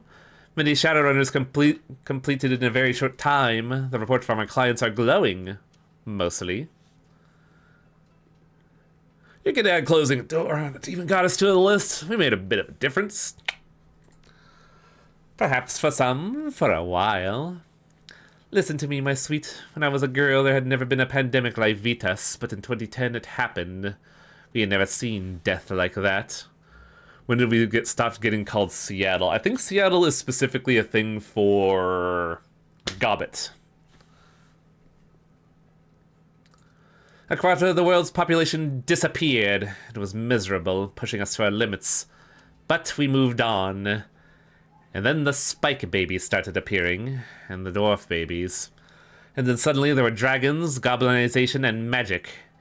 And every time the world changed, we simply got used to it. So, if a demon goddess decided that the Walled City was her new living room and you didn't, whatever you did, what would have happened? Perhaps the news would cover it, until the next sensation pulled their attention away. But after a while, it would be drowned by all the other crap competing for our attention. Man, this was back in, like, what, 2015, 2016, and this shit's still evergreen. What the fuck? And the demon in the Walled City would become the new normal. Well, the new normal is that the Walled City isn't under magical influence anymore. Congratulations! The poor can return to their misery with no interference from magical machines or big bad things because of you. Ugh. Now, let me give you a piece of advice for the future, my sweet. Something Mr. Cheng used to tell me. Respect ghosts and gods, but keep away from them. Sounds like you almost lost your ass in the Walled City. I think you'd best listen to that. No more demons from now on, Monty. So wise. Now get some sleep. You look like shit. Tomorrow we talk about the future. Ugh. Bed looks good. Bed sounds good. Bow, what's the station on those medical supplies? Status. What was that? Status. You said station. Whoops.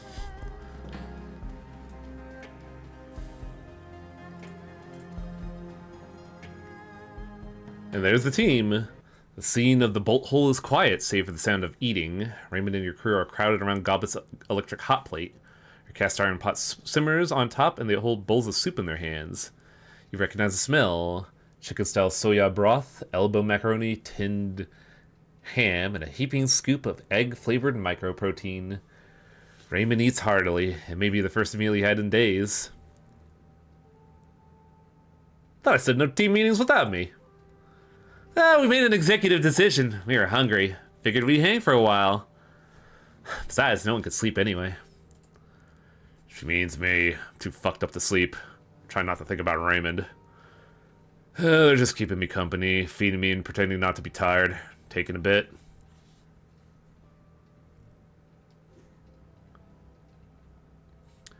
Yeah, I'm still jacked up too. Bed could wait. Isabel fishes a chunk of something out of her soup with her fingers and flicks it to the floor. Yeah, we've been debriefing a bit. Yeah, talk's all about what's going on. The runs, rescuing Raymond, the walled city, the machine. Hard to believe we did all that. Hard to believe we defeated the god. Isabel stares over her bowl at the wall in the trawler. Her voice is soft. Demon god from another plane of existence.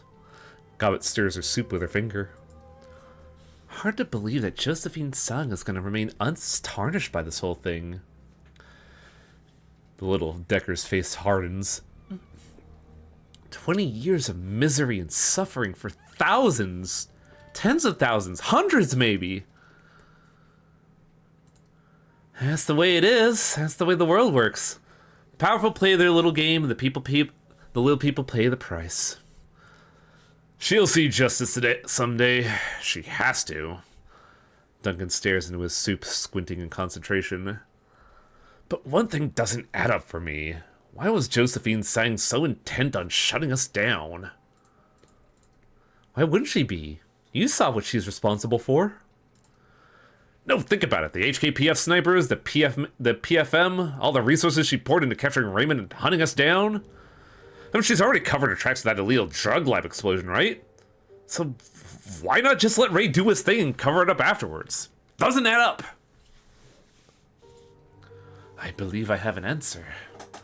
I noticed it when I saw the Fortune again for the first time. A module attached to the machine that I didn't design. Module? A siphon? Mother was stealing it the whole time. The cast-off positive chi of the walled city, leeching it for her own benefit. That's how Sang Mechanical Services rose so quickly, from the minor company my father built to the powerful corporation it is today. It's how she got herself on the Executive Council of Hong Kong. She was creating her own luck. Not creating, stealing. The hint of a smile crosses Ray's weathered face. It will be interesting to see what happens to your company now that the Fortune engine is shut down. Maybe we could send her some 4-leaf clovers. She might need them. Gobbet finishes her soup, lets out a little belch and pats her stomach satisfied. She tosses the bowl in the corner for madness and folly. So, what now? Maybe watch a trid? Anything on? There's always something on, but I say we back and get some sleep. Especially you, Cass. You look like shit. Why does everyone tell me that?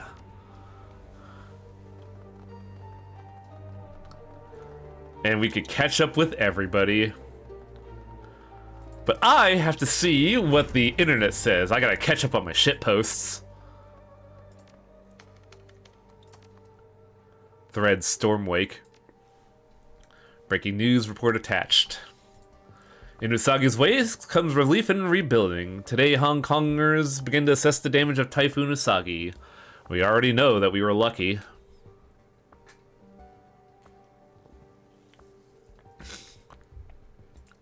Heavy rains from the storm's periphery caused minor flooding throughout Hong Kong, mostly due to clogging or overwhelming runoff control systems. This morning, an aerial survey of the mountains has counted at least 100 new active landslides.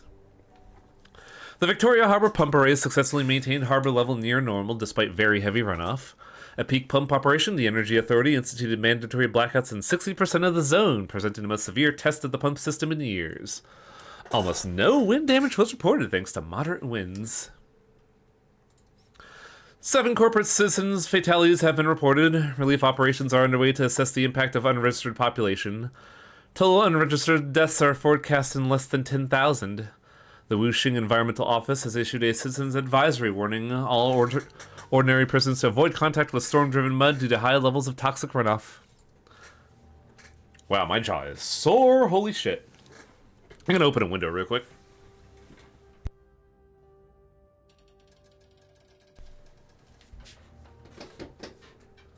What the hell? There we go. Yeah, you're gonna hear barking. I'm fucking hot, guys. The Executive Council has expressed gratitude that Usagi has proven a minor event for most of Hong Kong. However, the Security Subcommittee already reports several hundred cases of vandalism, looting, and incursion. You go to Captain Crate's Special Duties Unit, who has just received a unanimous promotion for her valiant work to protect Hong Kong's unregistered citizens. Unfortunately, Hong Kongers know well the pattern of anarchist and criminal elements using natural disasters as an opportunity for exploitation. Joint Corporate and HKPF Special Duties teams today are fanning out through Hong Kong to bring these criminals to justice. I'm pleased to announce that the Security Commissioners has vowed to swiftly punish crimes which occurred during Usagi's passage. Any such crimes will be prosecuted as infractions for both security and human rights. Cases will be tried before a special tribunal.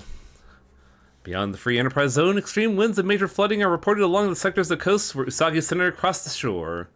States of emergency have been declared in Guggenheisen, the Sanshaozen, Pingshaozen megaplex, and numerous coastal communities. They are unconfirmed reports of major casualty incidents of the exclusive island of Sangchuandao. Check our PDA notifier for breaking news updates on the story, including exclusive casualty footage. Brutal. There's a lot hiding between the lines. I'd expect White Prism to be posting on this. White Prism and Amamita are currently whereabouts unknown. They vanished? They dead? I don't know. Get used to it. Over the next couple of days, we're going to find a lot of people are missing. Holy hell. No, not holy hell. Typhoon season. Welcome to the cull. That's bleak, man.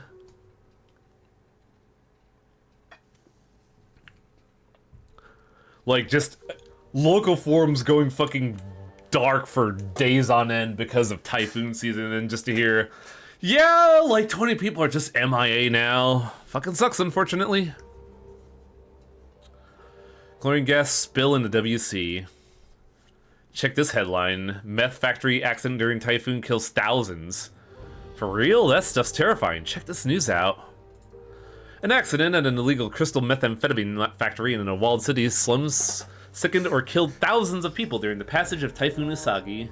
The incident created a mass panic in the tightly confined labyrinth of buildings. The release is presumed to be related to the typhoon damage.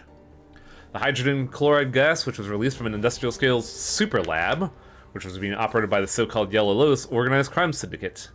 The gas combines with moisture to produce hydrochloric acid, chemically burning the respiratory system of those who breathe it in.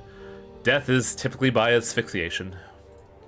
A civil response team from Sang Mechanical Services responded to the event, destroying the factory and providing medical treatment to survivors. Sang has not yet released an official estimate of casualties. Sang's CEO and well-known philanthropist Josephine Sang personally spoke at a press conference.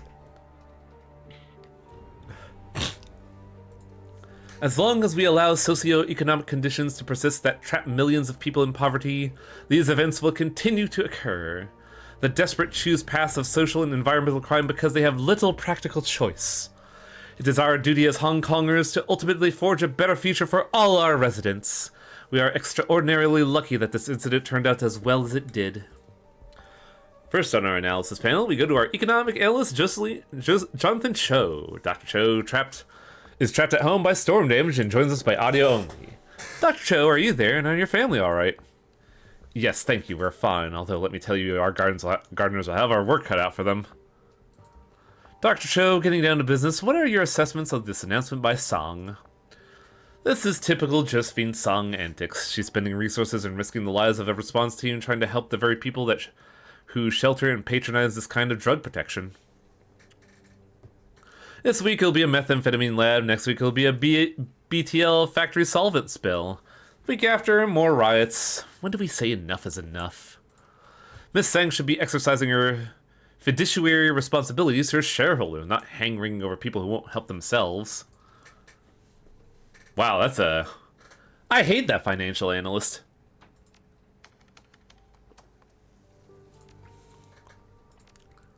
No new messages.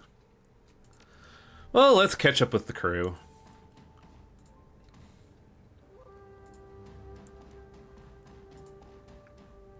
Hey, buddy, how's it going? Gaichu's in the process of cleaning his cabinet as you enter. Using a small hand broom, he sweeps dust and debris about into small piles. Sensing your arrival, however, he pauses. Combo. It's not every day that one can say they fought an ancient god and won. The ghoul folds his arm across his chest and a thin smile graces his lips. It's truly an unbelievable story. I have a hard time believing this myself. It all kind of feels like a dream. I feel somewhat the same. Perhaps it is the supernatural nature of the Yama Kings, or the mind's own tendency to compartmentalize. Regardless, it did happen, and we survived. A challenge worthy of legend. How do you feel about being part of all this? I think I need a nap, honestly. Well, that is a simple request, easily accommodated. I'm sure no one would begrudge you some rest and relaxation after all this. I'm glad you're a part of the team, Gaichu. Excellent. Well, I think I'll get back to my cleaning. And if you need me for anything, well, you know where to find me.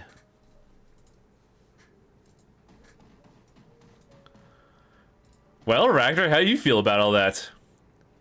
Ractor eyes you impassively. He wears an easy smile, but his eyes are as cold and unfeeling as Kosche's sensors. Well, my friend, quite an evening. You fought and treated with an extra-dimensional being, prevented her from nesting in the walled city, and shut down a machine that was twisting fate itself. A rather impressive list of accomplishments, would you say? I'll take it. Yes, my friend, of course you will. So, what's next for you, Ractor? Why, I'll remain here in Haoi, of course. The place is quite perfect for my needs. I could easily acquire any materials I might need, and with your help, I have quite a certain level of proficiency at evading the police. This would be the test bed for the future of our species, the birthplace of a new form of life, and I would help to usher it into the world. I might help you around with that, if I'm still around. I would enjoy that, my friend. And what do you think is the likelihood of that? Do you intend to stand beside me when the time comes? Might be. You never know. None of us truly know anything, but I haven't frightened you off yet, and I can take that as a good sign. Be well, my friend, and rest when you can. There's more looming on the horizon than you can possibly dream of. Oh, that is the end of Ractor's storyline. Okay.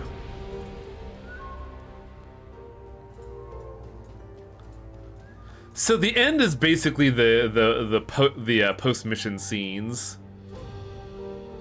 Enter to find Duncan settling up a little nest on the floor of his cabin, using an old laptop for old tarp for a blanket and a duffel bag for a pillow. Before you ask this for me, Raymond gets the bunk. Raymond looks around the cabin with some apprehension. He sniffs the air and his nose wrinkles. This is where you live? It's got its own unique charm. We call it the boat hole. Bolt hole. Charming. I'm sorry you had to follow me. Had to go through what you did. Live like this to help me. You're my father, Raymond. Of course I came. It is good to hear you say that, Cassandra. And I'm glad you were here. Especially at the end. I still can't believe what you did. The way you stood up to her. Me either.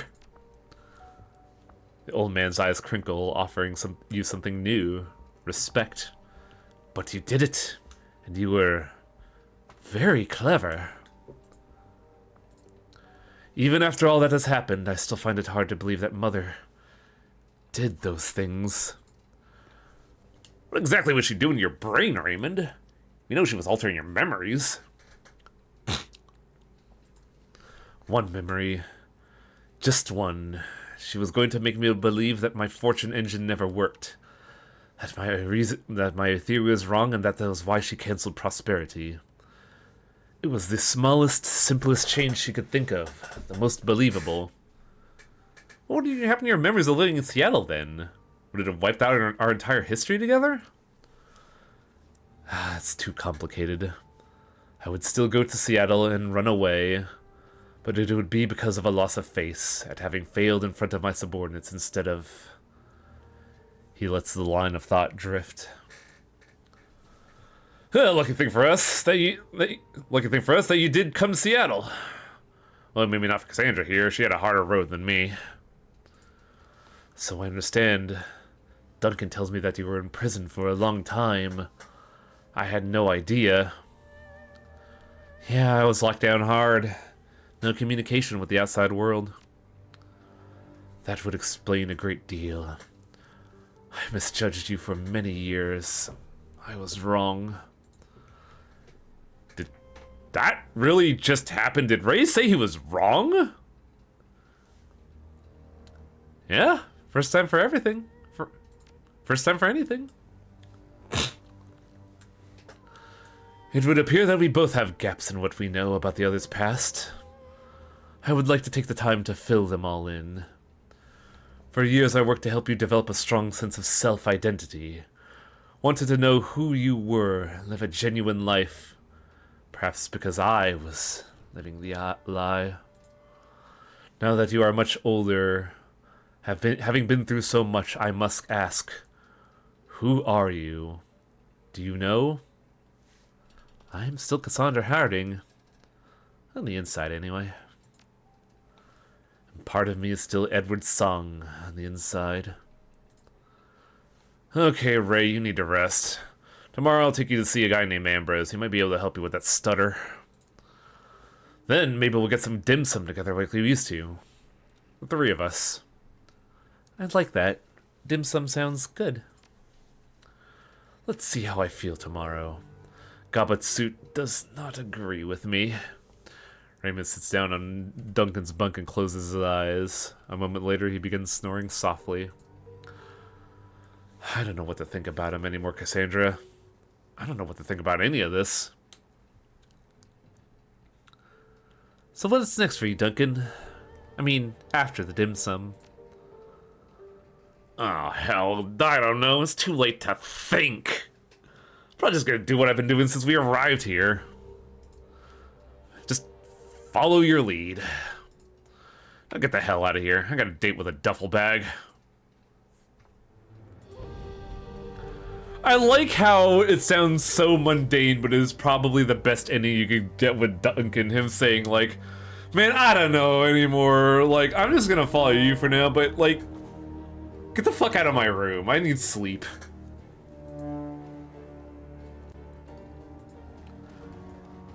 Isabel? How's it going? Isabel looks up at you, a troubled expression on her face. If she's found any peace from your victory at the walled city, she's not showing it. Well, we did it. Chanya is gone, and we never have to set foot in the walled city ever again. She tries on a smile, but it falls away a moment later. I guess I really don't need those memories anymore. Don't you? They are a part of you, after all. So's a kidney stone. doesn't mean you want to hang on to it. But in all seriousness, something's holding me back.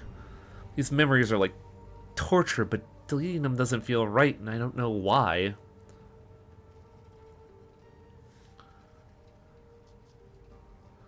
Look, if you delete those memories, you'll be doing to yourself what Josephine did this to Raymond. She says nothing and stares, but a moment later she nods. Yeah, that's what I'd be doing. Changing my past through emotion and rewriting my present by doing it. I think it's a form of self-mutilation. Kinda. It makes me feel uneasy. So, what do you want to do? I don't know. I think I'll sleep on it. Good call. It's been a big day. Kidney stones suck, had 2 of them, and on that note, oh, you're heading out early? See you later, Beowulf. I think that's a good call. It's been a big day. It's hard to say Chivo cleanup because technically we've been done with the dialogue, but the flag is all the way at the end of the game, which is weird. Yeah, a bit. You could probably use the rest too. Good night, combo, and rest well. You earned it. Yay, I got Isabel's approval. I'm actually kind of glad I got Isabel's approval. I never got to see her story when I originally played, and it's kind of nice to have that loose end tied up. Now, Sensei! As you enter Goblet's Canyon, you find her sipping from an enormous mug. Something dark and steamy sloshes as she lowers the vessel. Her rats squeak happily from their perches on her shoulder. That was a hell of a thing, wasn't it? We fought a Yama King and won! I'd say that's about time for a celebration. Got anything to drink around here?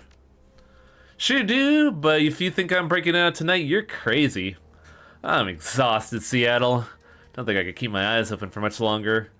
If we're gonna celebrate our victory in style, I don't want to pass out at the 10-minute mark. You must be tired too, to be frank. I don't even know how you're still standing. Endurance. One of my many virtues. Yeah, sure. Go endure in your cabin, then. We mere mortals need to sleep. I'll see you tomorrow, though, right? I mean, you're not going anywhere, right? Yeah, Gobbet. See you then. Yeah, right. Good. I'll see you there then. Oh, in Seattle? Yeah? Sweet dreams. Aww. That's fucking cute.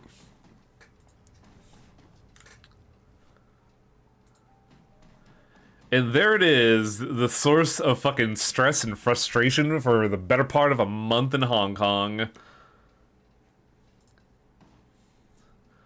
Your bunk on the trawler lies waiting, patient and seductive. It beckons with the promise of escape. Go to sleep and end the campaign. You drop your head under your pillow and haul the rough naval blanket over your head. The butthole rocks like a cradle, and moments later you're wrapped in the comforting arms of sleep. With no nightmares. Gobbet has abandonment issues. Yeah, that's why I was trying to reassure her. Only shadows. And now your limbic system and ancient reptilian brain start talking to you. Oh no! The story of the walled city riots circulate in local news for nearly a week. Few outside of Hong Kong hear about the incident, and those who do, even fewer care. By the end of the month, the city is back to business as usual. In Haoi, the flow of refugees eventually slows to a trickle. Those who do not escape tell stories of a terrifying demon goddess finally driven away by one old man and a rabble of outsiders. Their mad ramblings are generally met with pity or contempt. After the incident of the walled city, the lucky streak that propelled Song Medical Services into the limelight slowly came to an end. While CEO Josephine Song remained a beloved public figure, her influence began to wane, and she was eventually removed from the executive council. Within 3 years of the walled city riots, Song Medical Services loses its AAA status. From this point on, it is widely considered to be a B-grade corporation. Heoi remains a safe port of call for smugglers, gangsters, and Shadowrunners alike. You are no exception. The shadows here welcome you in a way that Seattle never did. You've earned the respects of your fixer, your clients, and your community. And now that the APB on you and your team has been lifted by parties unknown, you are free to operate openly in Hong Kong. This place is yours now. Welcome home. It really does feel like a better story overall just because of the emphasis on characterization. Like, the scope of Dragonfall is neat, but I feel like Hong Kong feels a lot more personal, you know? Like, family ties stressed, comrades unlikely appearing. It's just, it's all so well done.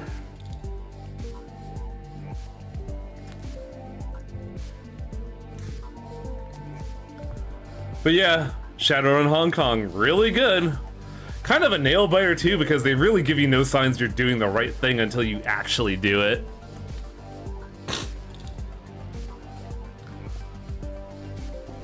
Dragonfall has larger repercussions, but Hong Kong is more intimate. Yeah, that's why I mentioned by scope.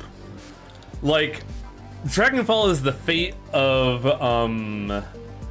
Germany and the very delicate situation behind it, while Hong Kong is the story about a dad and his two kids, and the unfortunate ties that tied them together, along with the greater ends of Kowloon.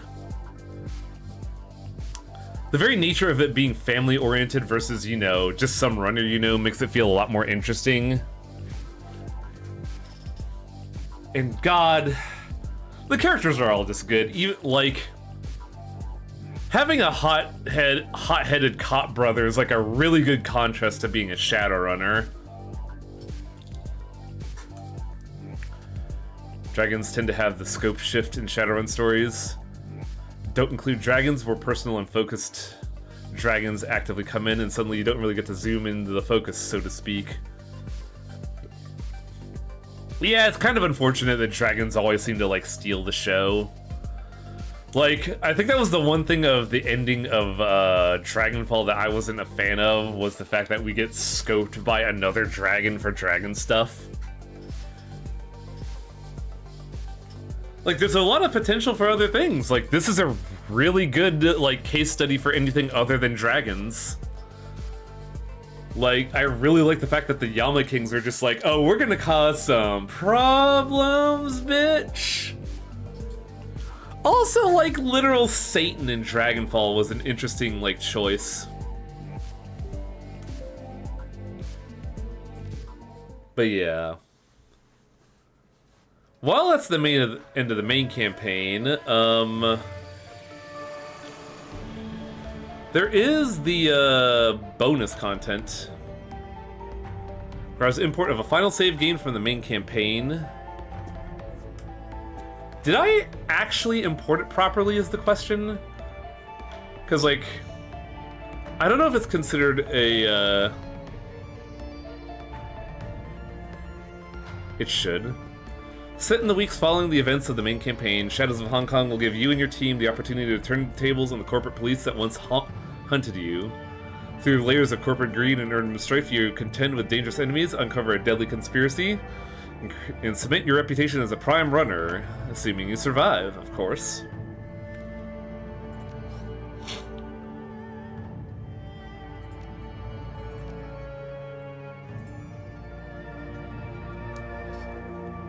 Oh, we can see my old Aftermath. What the fuck?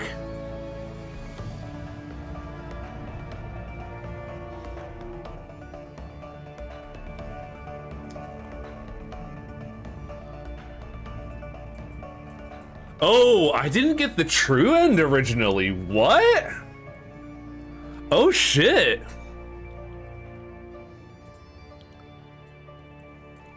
You helped Gobbet defeat the Rat King, saving Cadmus and the others. You chose to aid Gaichu, and did not let him turn Ishida into a ghoul. You tricked Chanya into admitting defeat, banishing her and saving Raymond. Wow, I didn't get the original ending before. What the fuck? I thought I did.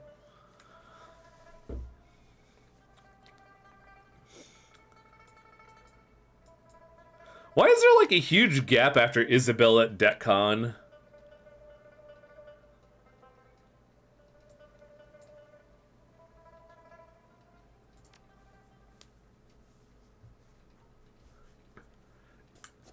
Rude awakening. Something is wrong. The last thing you remember, it was the night of the Kowloon City riots. You and your team were running an errand for Kindly Cheng, recovering an object before the inevitable police response turned the city upside down. Everything was going well, you had the item, and then nothing. The world went black. A sudden explosion of pain behind your eyes jolts you back to the present. A nightmare succession of dream images flicker through your consciousness like a strobe light. A man with a pockmarked face, slim fingers playing over the surface of your brain, leaving a slug's trail of agony in their wake. A second's figure whose face you couldn't see, digging with relish through the scraps of memory that your tormentor left behind. It was a rough night, and as your eyes snap open and adjust to light, you find yourself in the reality that is little more comforting.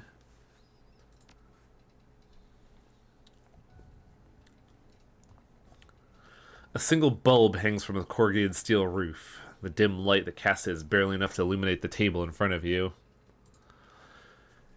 You heard throbs in time with your heartbeat, and each pulse gives rise to a low, grinding, stomach-turning discomfort. Heavy weights on your wrist tell you that you've been handcuffed. You squeeze your eyes and count to 10. The pain in your head slowly dissipates, and your vision gradually slims back into focus. There's a rag on your lap, an old dishcloth matted with congealed blood. The dull ache that radiates from the bridge of your nose up and into your sinuses tells you where it came from. Wow, my sinuses are going fucking nuts. What the fuck? The room is dark, far too dark for you to make out any dimensions. All you can see with any clarity is your own lap and the table in front of you.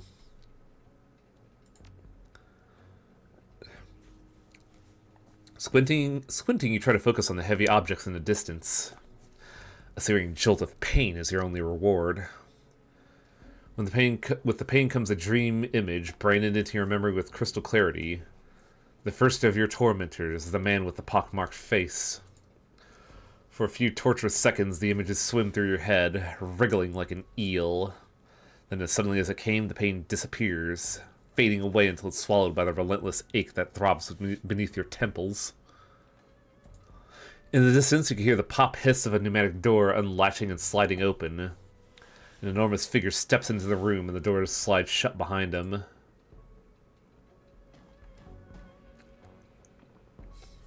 You could barely make out the silhouette of a troll standing across the table from you. Your other senses do the work to fill in the blanks. He has a heavy build, the floor creaks every time as he shifts his weight. The rustle of fabric over hard, sharp creatine tells you that he has a prominent dermal deposits. He's also wearing way too much cologne. From the chest up, the darkness swallows him. You can't see his face. Hello? The troll doesn't bother answering. Instead, he begins to neatly arrange a handful of items on the desk in front of him. A notepad, a mug of soykaf, a ballpoint pen, and an audio recorder. When he finishes, he looks up from the objects and focuses on you. Good morning, Miss Harding. How are you feeling today? Did you sleep well? Aside from the fact that I spent the night bleeding into a dirty dish rag, oh, I'm doing great.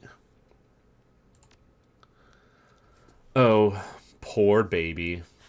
And I thought you Shadowrunners were supposed to be tough. If it's any consolation, the nosebleed was expected. It's a side effect of magical interrogation. What the fuck did you do to me? Me? Nothing. Our mage probed your mind as you slept. He lifted the mug out of the light and towards his lip. You hear a loud, long slurp as he sucks the steaming fluid down. Don't know the man myself, but I'm given to understand that he's good. He uses a light touch. Not he, them. 2 of your people went through my head last night. Afraid you're wrong on that. There couldn't have been anyone else.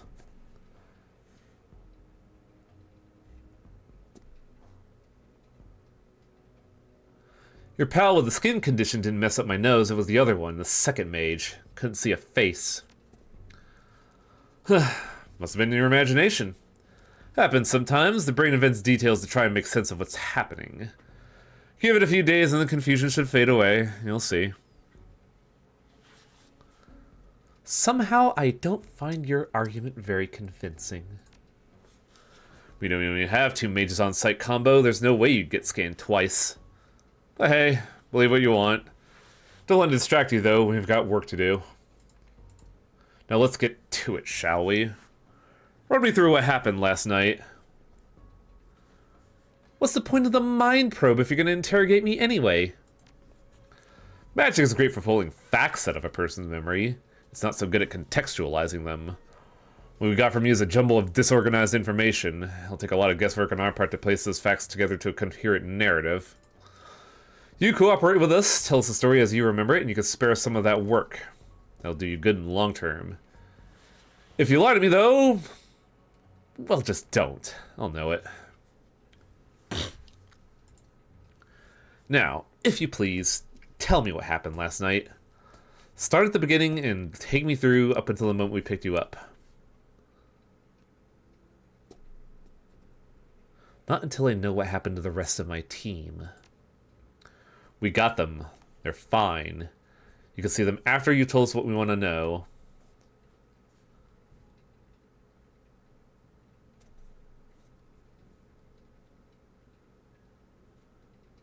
I'll help you if you give me the name of the mage with the pockmarked face. Fair's fair, right? The guy's name is Wallace Koo, but like I said, I never met him in person. They only bring him on site whenever there's astral work to do. If you're thinking getting payback, you shouldn't get your hopes up. Now let's begin, shall we? He turns on the audio recorder with an audible click. We already know that your team went to combat Pang's, the biker bar. Your boss kindly Chen sent you out there to conduct a shakedown of some kind.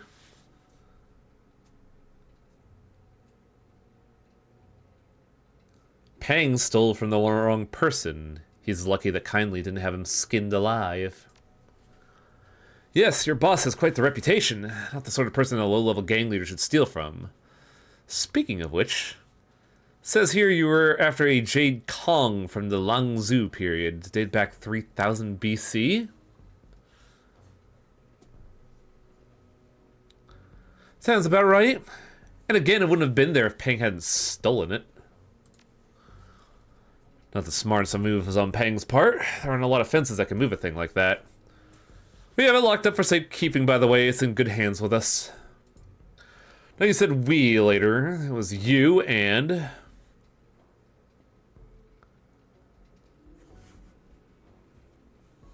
Gobbet. She heard the combat Pang's food was really good. Gobbet, the orc girl with the rodent fixation. Who else? Ractor was there, watching my back. The rigger. Creepy son of a bitch. And it was the last team member? Duncan. The ex-cop. Nothing I hate more than a good guy gone bad. The pen dances over a pad a final time, then stops. Your interrogator glances up at you. Alright, so Cheng sent the group of you to combat Pangs to recover an old rock. And she sent you on the eve of one of the bloodiest riots of Kowloon City's history. Funny timing, don't you think?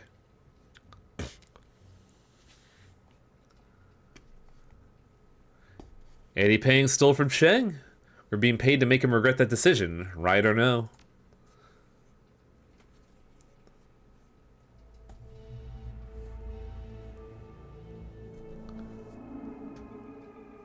The distant sound of urban chaos rings in your ears as you led your team through a series of constricted back alleys.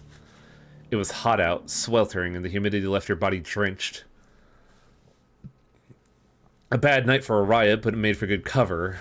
You've been making good time since you left Haoi, and Combat Pangs was only a few blocks away. We're getting close. Ah, smell that? Garlic, onion, sizzling oil. I'm thinking chicken wings. Are you getting that over the smoke and tear gas is beyond me. Well, you're right about one thing, though. We're getting close. That means we need to keep our guard up. He's right. Game face is on, everyone. Be ready to defend yourselves. Our story about the Go-Gangs at the Pang Runs, the 888s, the Black Sun Boys, the Grinders, packs of animals in leather jackets, all of them. They like to let their knives do the talking. Chicken wings, gun show, focus! The guy at Pang that's working the grill is supposed to be like some kind of kitchen wizard. He caramelizes the wings in fish sauce. That's what the guys at the bus stop told me. I mean, how amazing is that? We'll get the rock first, and if any of the kitchen staff are still alive when we're done, maybe we can eat. Your priorities are completely alien to me, but whatever. We'll figure it out when we get there. Deal. Let's get moving. Alright, lead the way. Chicken wings! Retrieve the cylinder. What the hell's going on here? Must be some kind of repair job. Oh my! The bodies have been reduced to a bloody ruin. Their mouths are frozen open in an expression of silent terror. Your team gathered to examine the remains. These people were shot in the back. I don't see any weapons on them either. Someone gunned them down while they were trying to run. Bad night to go wandering. Speaking of which... Right, let's get the Pangs. Don't want to stay out here any longer than we have to. I wonder if... they kept everything.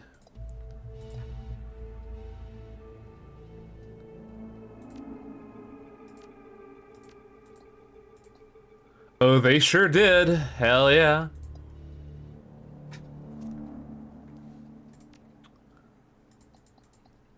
Yep, my stats are still the same too. Awesome.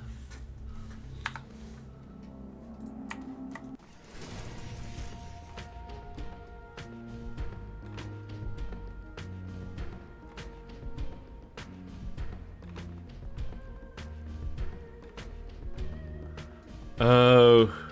The HKPF stares you down, their weapons held at the ready. In the center of a pack, a man in heavy tactical armor loomed over the others. The plates of his armor were emblazoned with the regalia of the HK Elite Special Duties units. One of the cops cups his hand towards his mouth and barked at a command. You! Stop moving and put your hands in the air! Tough words, but he sounds nervous.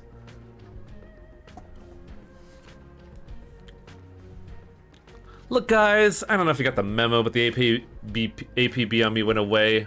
We're good now. APB? I don't know anything about that. Save your breath, Constable. Look at this woman's clothes and gear. They're armed criminals and they're breaking curfew. You have your orders. I promise you, you don't want to do this. The big man growled into his throat mic, amplified voice reverberating through the claustrophobic confines of the alleyway. Open fire! Okay, fuck you, I guess. Well, Gobbit, you know the drill.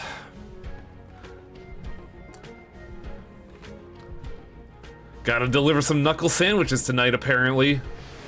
Somebody's gotta be a big bitch.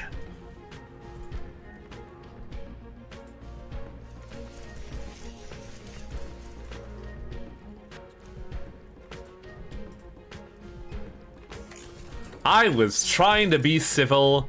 I wanted to have a simple night of getting stuff that was stolen and some garlic chicken wings. Any of these bitches gotta be bitches. These motherfuckers, I swear. Ain't no respect out here. Where's the motherfucker? I'm gonna clean his clock wholesale.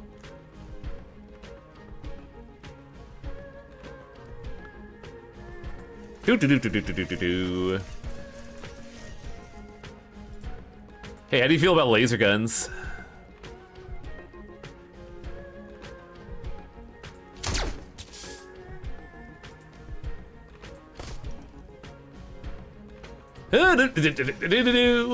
Take care of this sniper. As for me, I was gonna take 2 to clock the sniper. But it's gonna be a real good clock to clean.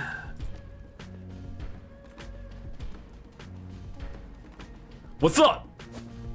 Oh my god, Cass. It's like we never left home.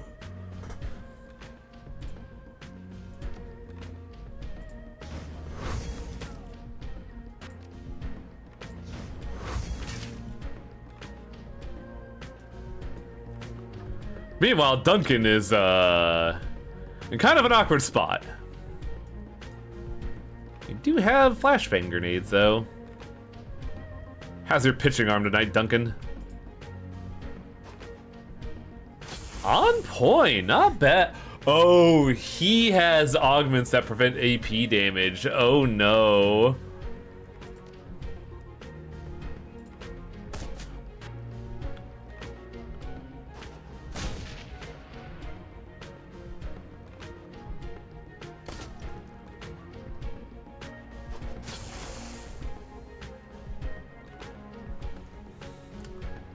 Well, the robot still has his stuff, but, also, hey, God, but someone needs to, pay for this 22 HP damage I took. And I intended to be this asshole. Get the fuck over here.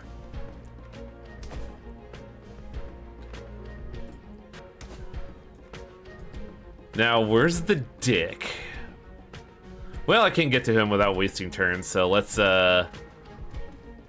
clean up the flak here.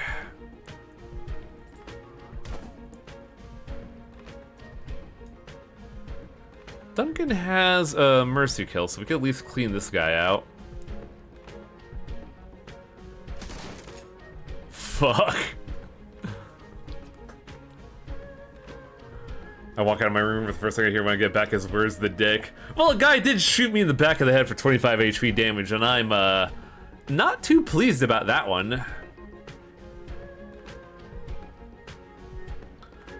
Unfortunately, I don't have the speed to arrest the guy.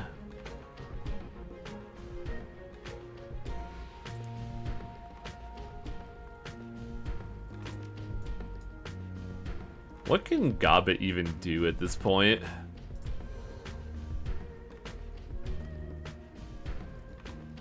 That wasn't where the guard was it? What the fuck was I aiming at?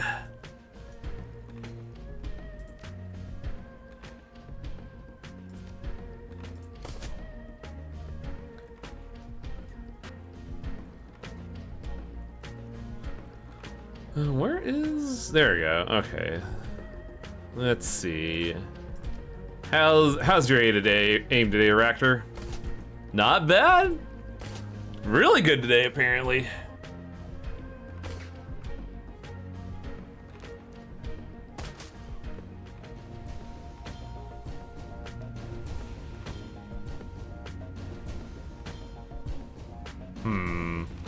Well, Coast Chase is ready to go. Let's, miss a 92% chance to hit, apparently. Incredible. Time to not relive that again. Hey, Gobbet, give me some accuracy, please. I got a man to punch with all of my hate.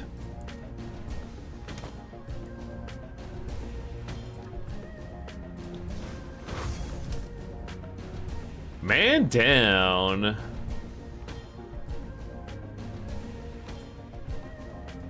And you? Oh god! I got him for 35 damage, holy shit! Without warning, the cracked and bloody comlink that you pulled off the body of the SDU officer cracked to life. A second later, a cold voice poured through the device's speaker. Constables, this is Crate. It's her. The cop on all the newscasts when the APB on us went live. She set up the ambush that killed Carter and fucked up our lives. I want all units to move into position and sound off. You'll then hold action until I say otherwise. We will put this riot down and restore the city to order. Gee, that sounds ominous. You know, Seattle, this whole riot is a response to the police brutality in Kowloon. Think maybe we should get off the street before Crate makes that call? Let's keep moving then. We gotta keep distractions to a minimum. Good call. Even if we can handle whatever Crate's planning, kindly isn't paying us to kill cops. I mean, it's your call, but Pang's bar is right around the corner. I suggest we just beeline it there.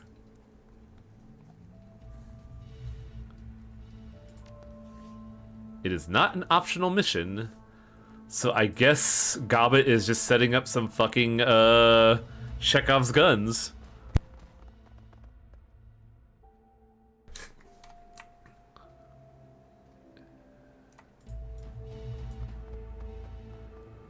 This block was hit harder by the riots than any other you've been through.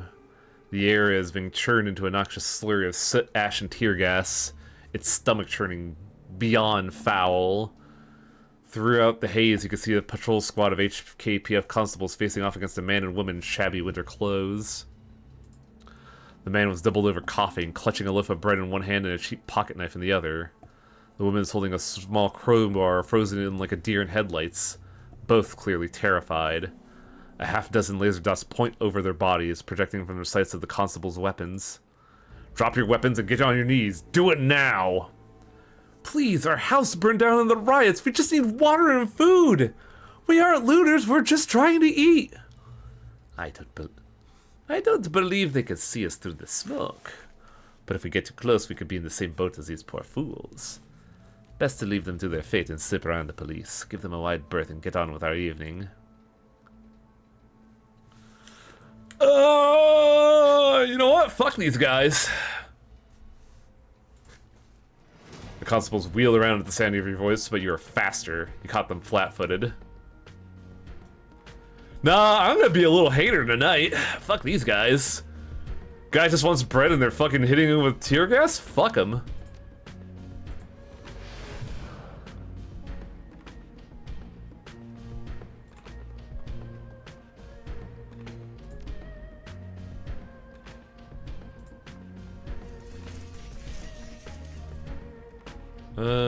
Direct control the Kostche. Then, overclock Kostche. And bring the little menace to life. Waka waka waka waka. Oh, look at that, a wizard out in the open. Hey, bitch. Get fucked.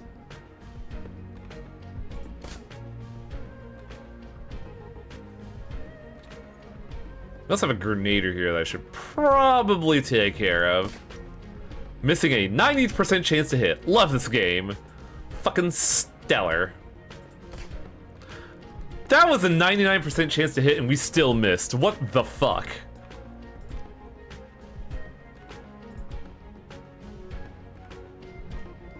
You have Duncan, so grenades aren't a problem. Around him...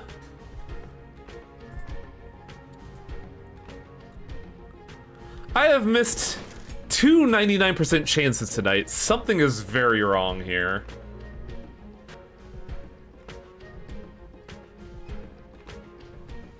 Oh, a conjurer? Fuck that guy.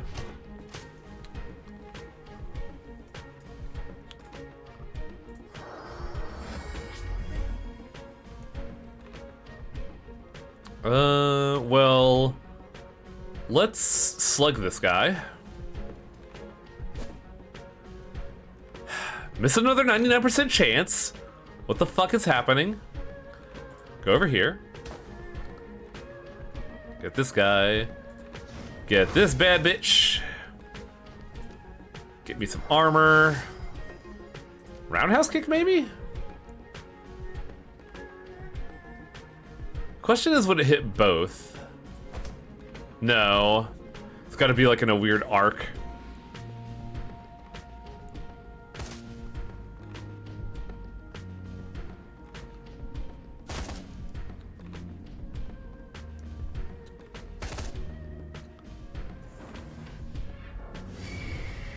Oh, that...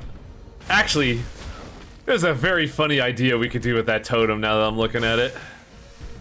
But I think I have to get Gobbet over there. Is this line of sight? Yeah, it is. Gimme, gimme. Also give Combo some accuracy. I'm getting incredibly frustrated at these accuracy rates. Why does Duncan have 2 threes? That was weird.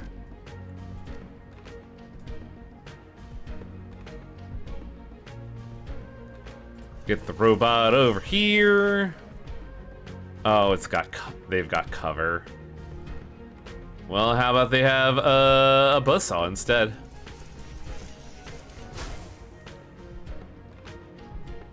That's the captain. Wow. He also has anti-AP damage. Interesting. Heading out, Selnar. Have a good night, dude.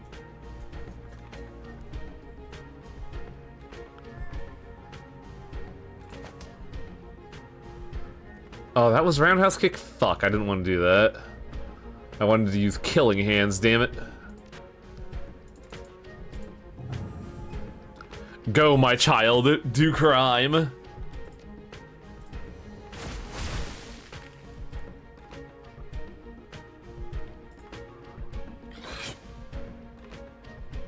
Well, both those guys are asleep now, so we can just fuck with this guy, I think.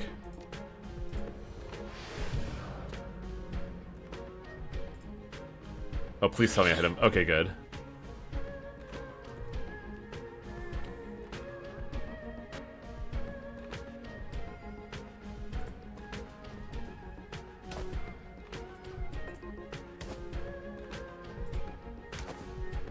Can I move Duncan to arrest this guy?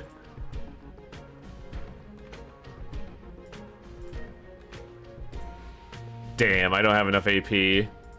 That sucks that you have to use your AP to move there.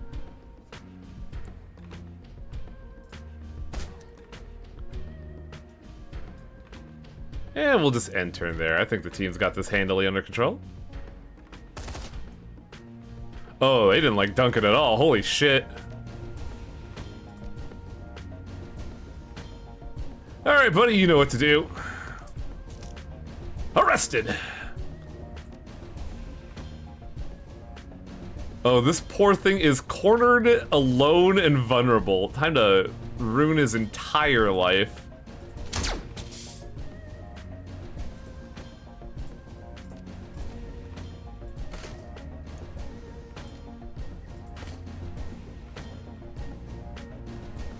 Oh, I wish I could get in there and punch him, but they won't allow me to.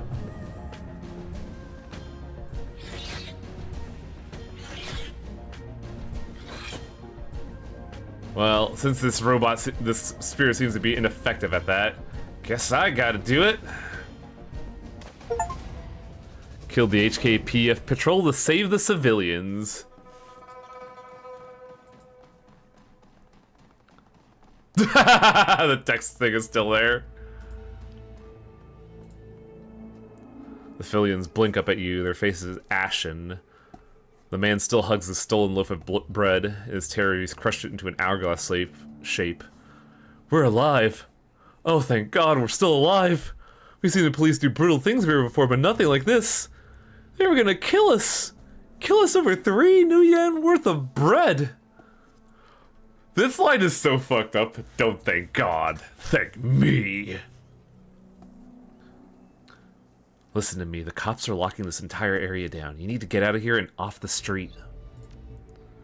You don't gotta tell us twice. Come on, babe, let's find a place to hide until this blows over.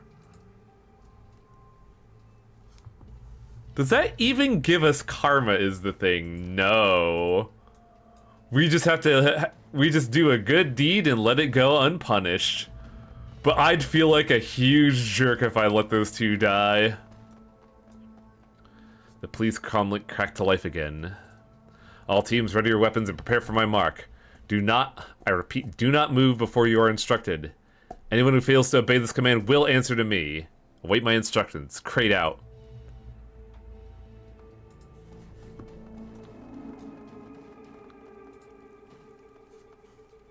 A group of middle-aged people in shabby clothing were gathered in the streets, huddled together and clutching their possessions. They were wide-eyed, some staring, some obviously in shock. The riots have taken their toll. A man with a patchy beard, the leader of the group by the look of things, leans forward, his eyes shifting from one member of the congregation to the next. His voice is low and urgent, tone serious. Look, we can't stay here. Let's gather what we can carry, get to the barricades at the edge of town, and show the cops our IDs. Once we prove that we live here and we're unarmed, they'll let us through. That's the plan.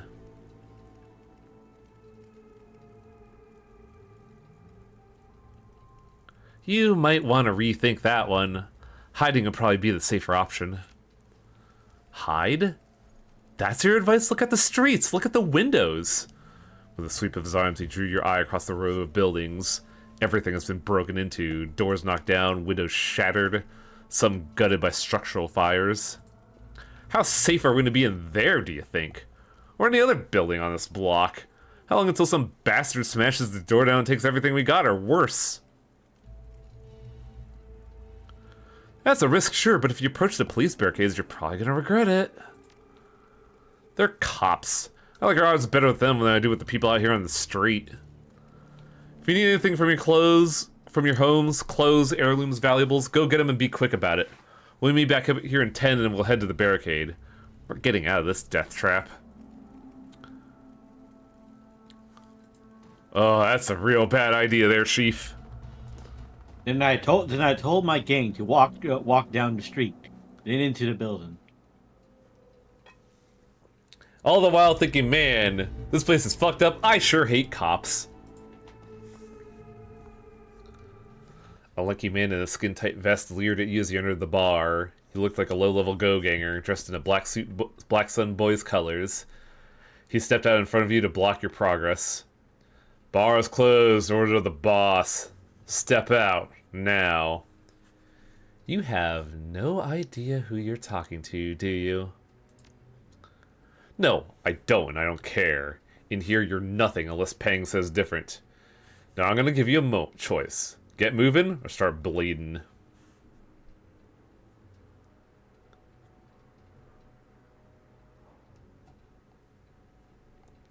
That's a nice knife, Ractor.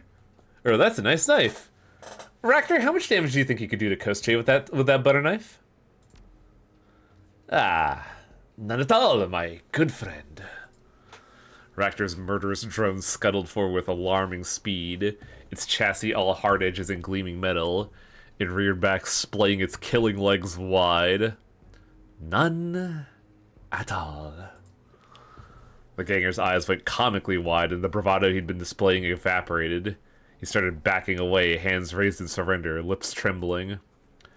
Hey, I don't wanna... Boss?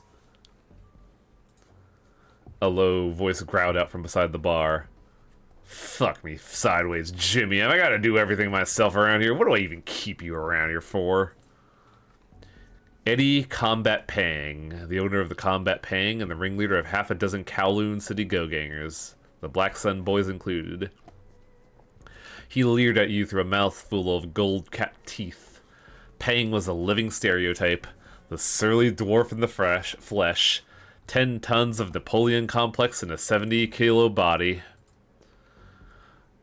Alright, you won't listen to my boy, maybe you'll listen to me. We're closed. And if you want to keep your fucking teeth, you'll go around where you came from. No way, man. You reopen that kitchen and you do it now. We're here for the wings and... Wings, breasts, and thighs. Also, we want the artifact you stole, because fuck you, that's why. You heard the woman paying. We want chicken parts and an ancient rock, and we want them now. With extra sauce and a bucket of lobster rolls and a whole fistful of napkins. But weights, too, if you got them. He wrapped his finger against the bar. An innocuous gesture, but it set alarm bells ringing in your head. All around you, gangers began shifting their positions, smiles growing ugly, hands creeping towards holsters. From somewhere in the back of the room, you heard an ominous sound. Heavy footsteps and the scrape of something metal against the floorboards. Kitchen's closed, sweetheart. Unless you want a man oven yourself, chicken's off the table. But if you come back for happy hour sometime, I'd be happy to hook you up. Now, if you want the rock, I assume you're on Cheng's payroll. That true? No. Better tell your goons to stand down or we're gonna have a problem. Oh, is that so? You're standing in my home right now.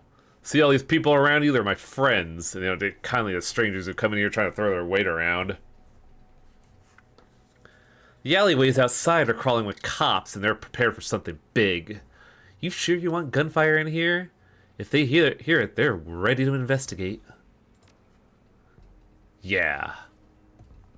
And wouldn't that be terrible? We certainly won't want any trouble with the police. Or she'll be dead, so... More shifting from the assembled gangers in the bar. Some of them look angry, ready to start shooting and cutting, but others were clearly concerned. Kindly Cheng's name carried a lot of weight in Kowloon, and everyone knew the Yellow Lotus. The shift wasn't difficult to see. Pang could see it too. Tell you what, I'm in a generous mood tonight, and I don't need that rock for anything. Sounds like Cheng's got you in a bind, and you're gonna be in trouble with her if you don't bring it back. Give me 500, and I'll have my boys box it up. 500 is chump change. Why let it go for something so cheap? I only took the damn thing because I thought it might be magical. Something that old, carved of jade with a golden inlay. Well, you heard the stories. Tell me about it. Anyways, fuck it. I can figure out how to make the damn thing work. As far as I'm concerned, it's a paperweight. I can fence it, but that'd raise questions. There aren't many of these things around, so I'm willing to let it go for cheap. But I gotta charge you something. If I just gave it to you, what precedent would that set? Too rich for my blood. Guess I'll just take it from you. The bartender fumbles for something under the bar. A second later, there's a sword in his hand, and the entire room was reaching for their pieces. Pang roared something unintelligible, and bullets began flying.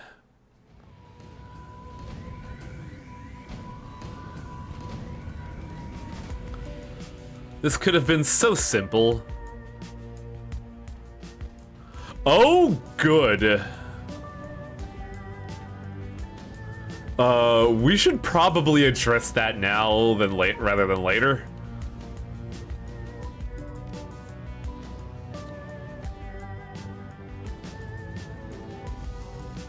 Haste on combo.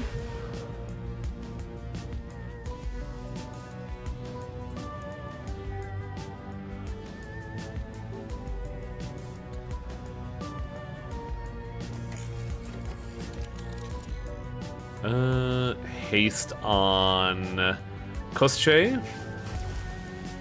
And, well, I have a problem to solve. A 10mm Gatling problem, to be precise. Why does it feel like I'm still slow? Because, like, that feels like less tiles than I typically move with haste.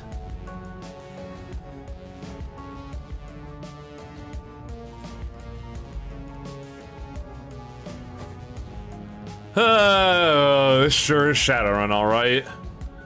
I love missing 85+% chances to hit.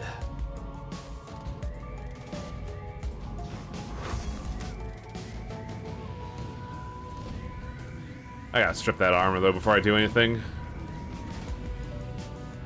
God, everything has AP damage recovery shit.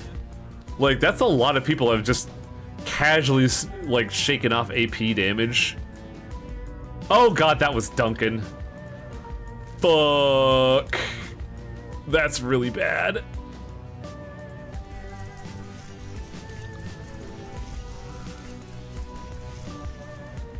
I just wanted to shoot this lady with a laser.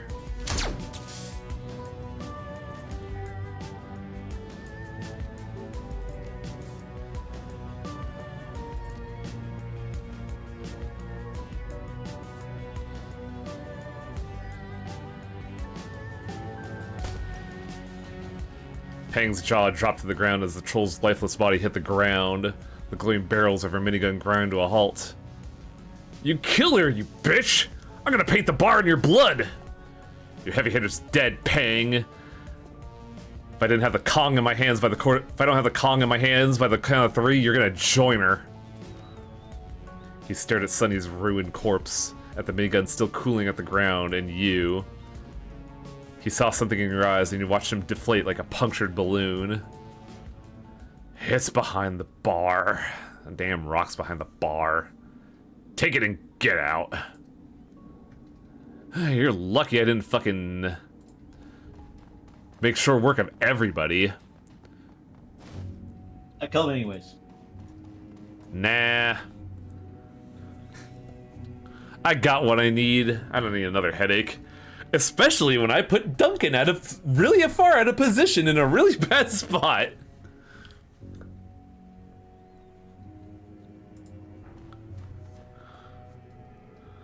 Seems like an awful race. All this trouble over a rock?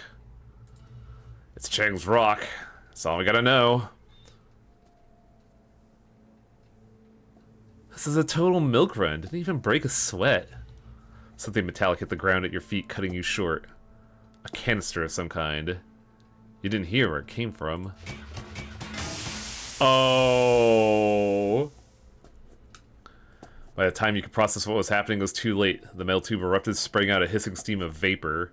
In the distance, you could see a group of figures wearing gas masks. Not riot controls and not SDU, but official-looking, wearing red uniforms. They were already moving in, beelining your direction. Hold your breath? You feel your lips slip shut, but the vapor crawled up your nostrils anyway. It's sharp with a chemical tang you can taste in the back of your throat. It makes your eyes burn and you fill your mouth with saliva. You stumble forward, struggling to right yourself. It was a lost cause. Your world went black.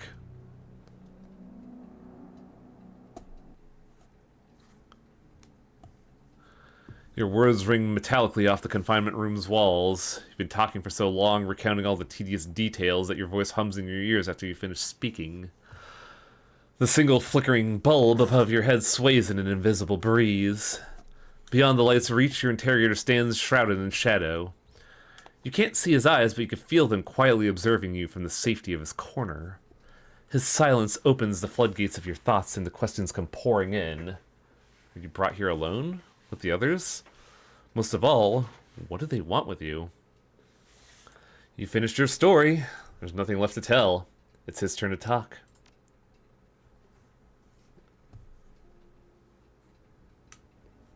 The troll lifts his audio recorder from the table and clicks it off. He stands in silence for a moment, looming over you, sizing you up. Then he purses his lips and nods.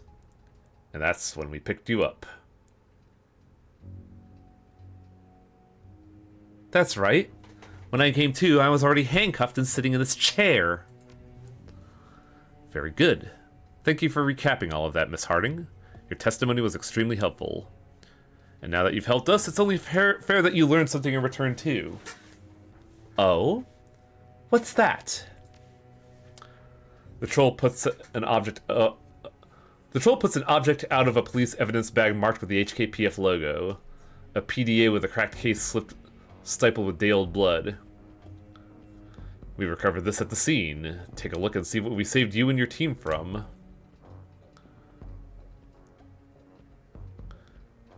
I think I can guess what you're about to show me.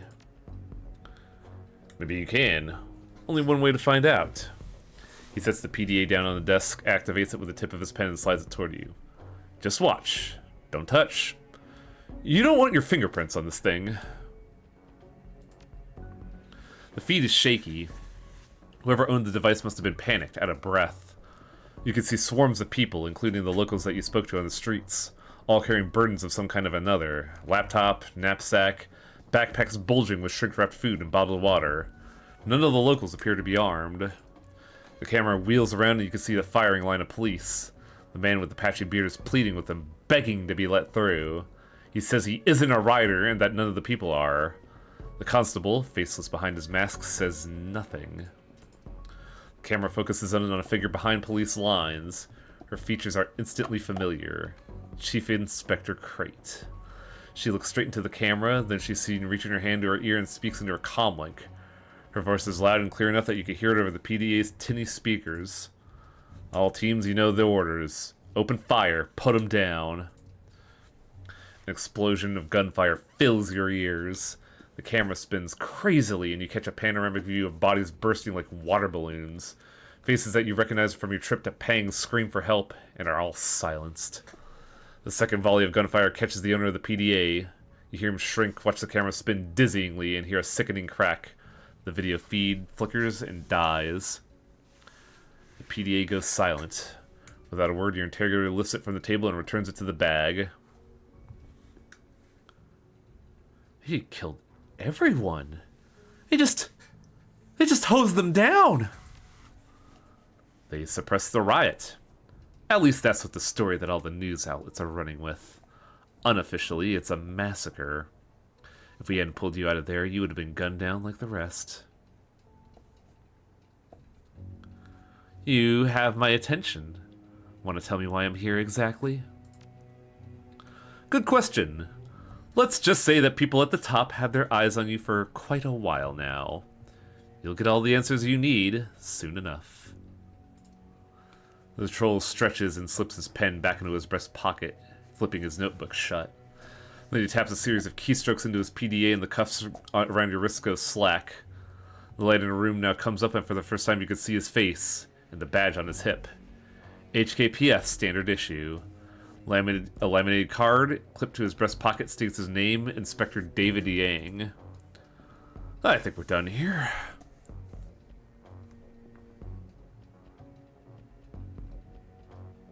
Hang on, you can't just show you what you showed me then cut me loose. Who said anything about cutting you loose? I'm just done questioning you. That is all. You are a guest of the HKPF and you're going to remain that way until we say different. Am I under arrest, Inspector? No. If you were under arrest, you'd be at a nice cozy police station and I wouldn't be questioning you in a utility shed. Chew and Lamb will clear everything up when you talk to them. Don't worry, they'll be sending for you soon. They'll be sending for you soon enough. What? Who? Oh, you'll find out.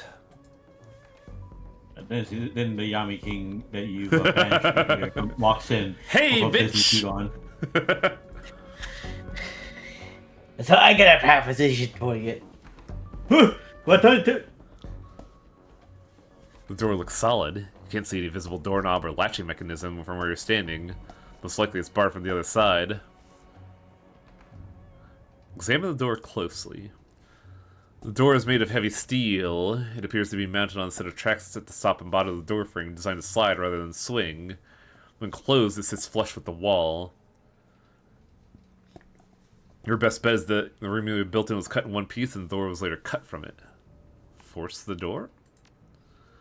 You slam your shoulder into the door, it rings like a gong but doesn't budge. I guess I'll just settle down for now. You calm yourself and settle back to wait for the door to open.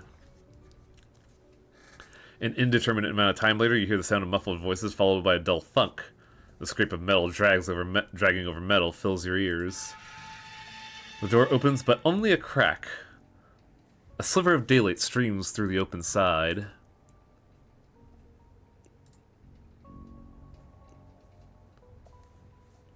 Look who decided to come on down out of the room. Fuck.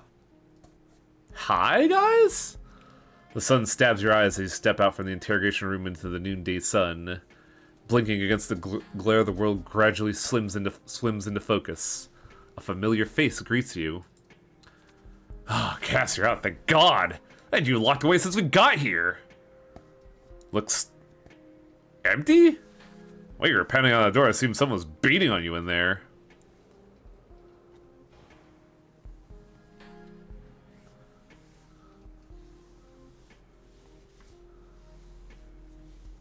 No one beat on me, but maybe one, well, maybe more than one, of their mages probed into my brain.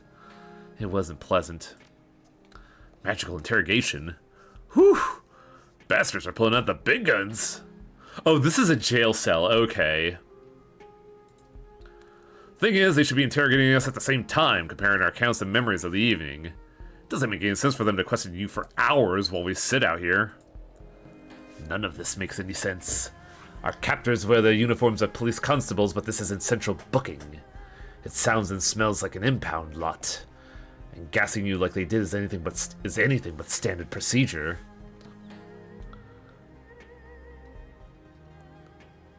Gaichu, what are you doing here? You weren't on the run. I was taken just as you were. It's a long story. They gassed me, but you're a ghoul. They gassed me. Sons of bitches gassed me.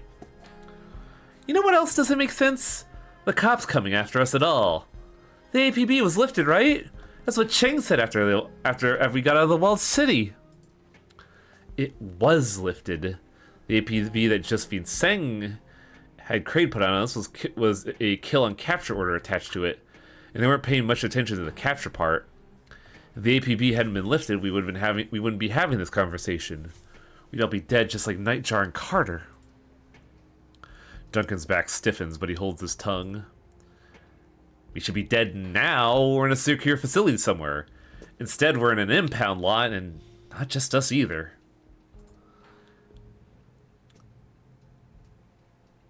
What? Is that the butthole? At the edge of the impound yard, tethered to the docks, the rusted hulk of the butthole rises above its surroundings. Heavy chains snake up from security moorings on the docks to heavy maglocks that clamp down on the vessel's hull. She isn't going anywhere. I thought there was more to the butthole than this. They didn't just arrest us, they arrested our damn boat! And those of us on board were taken along for the ride. No warnings given, they simply hooked us up to a tugboat, cut away our moorings, and hauled us away from the harbor. Could you shed any more light on this? Impound us. I can't believe I was taken to an impound lot. Sons of bitches must pay.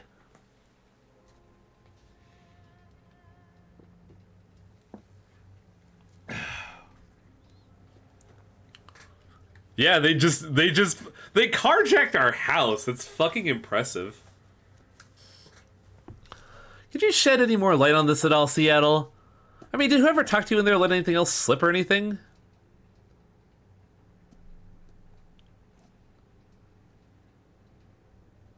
The interrogator said that we were here as guests of the HKPF. Whatever that means. Guests, huh? Yeah, sure. Back when I was with Lone Star, people would disappear sometimes. Get dragged off to some black site, thrown in cages like these. They didn't always come back out of them. Reassuring. Gaichu suddenly leans towards the cell door, head cocked and eyebrow raised. He lifts a gnarled hand, gesturing for the team to a halt. Do you hear that? Footsteps. Someone's coming. Prepare yourselves. We're about to have company.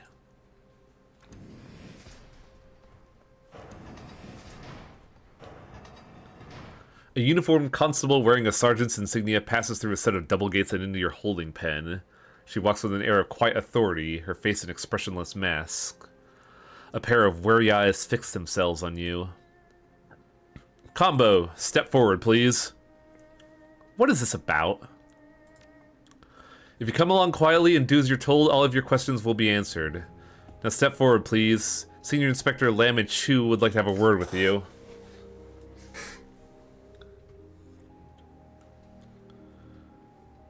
They want to talk? I could talk. Where am I going? She nods, raises her PDA, and begins to type in a series of commands. Good attitude. Very good. In a moment, I'm going to let you out of the cage. When I do that, I want you to make your way to the command trailer near the edge of the docks. Don't try anything stupid. You are being watched. Yeah, I know the drill. Better get walking then. You don't want to leave the senior inspectors waiting. Yes, I'll be on my best behavior. Until the maniac activates. Starts yoinking everything. Unfortunately, this is not one of those games. Like, It's terrible. yeah, there is a severe lack of looting in this game, and it's kind of unreal. The cramped confines of the command trailer are packed to the gills with security-rated technology. Terminals and surveillance packages, all stamped with the Mitsuhama logo, fill every inch of available space. Just ahead of you, a pair of senior inspectors, one male, one female, stand over a comm console. The man offers you a friendly smile. Ah, Miss Harding, you're here. Very good. I am Senior Inspector Andy Lamb, one of the leaders of this task force. Thank you for coming so promptly. Yeah. Sure. The downside of this extra campaign, not as much loot. I feel like there's no loot just in general. Like, Yeah, you just get money from you doing your job and you spend the money. You don't really, like, steal anything from off the bodies of people you beat up. I want to say it's all related to, like, you know, ID lock stuff, but It really is sad that you only ever really do looting at the last part of the game when it's like the dungeon run and they need to resupply you. The woman, an elf, retorts through a mouth that seems to be drawn into a permanent scowl. Look, Lamb, I got a bastard of a migraine and our guest is a professional criminal. You think that we could dispense with the pleasantries and get to business? Yes, of course. My apologies, Senior Inspector Chu. And as for you, Combo, you must be wondering what you and your team are doing here. That's the understatement of the century. Where do you get off kidnapping me and my crew? It wasn't a kidnapping, Combo. We did you a favor by pulling you off the streets. Yang showed you the video. You know what I'm talking about.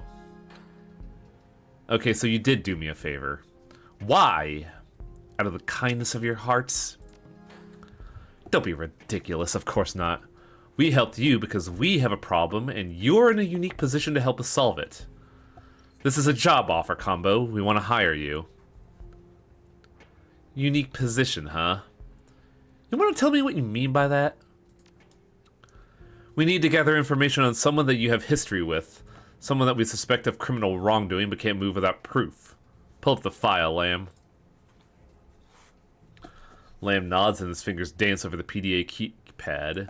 He raises his device to show you what he pulled on his display.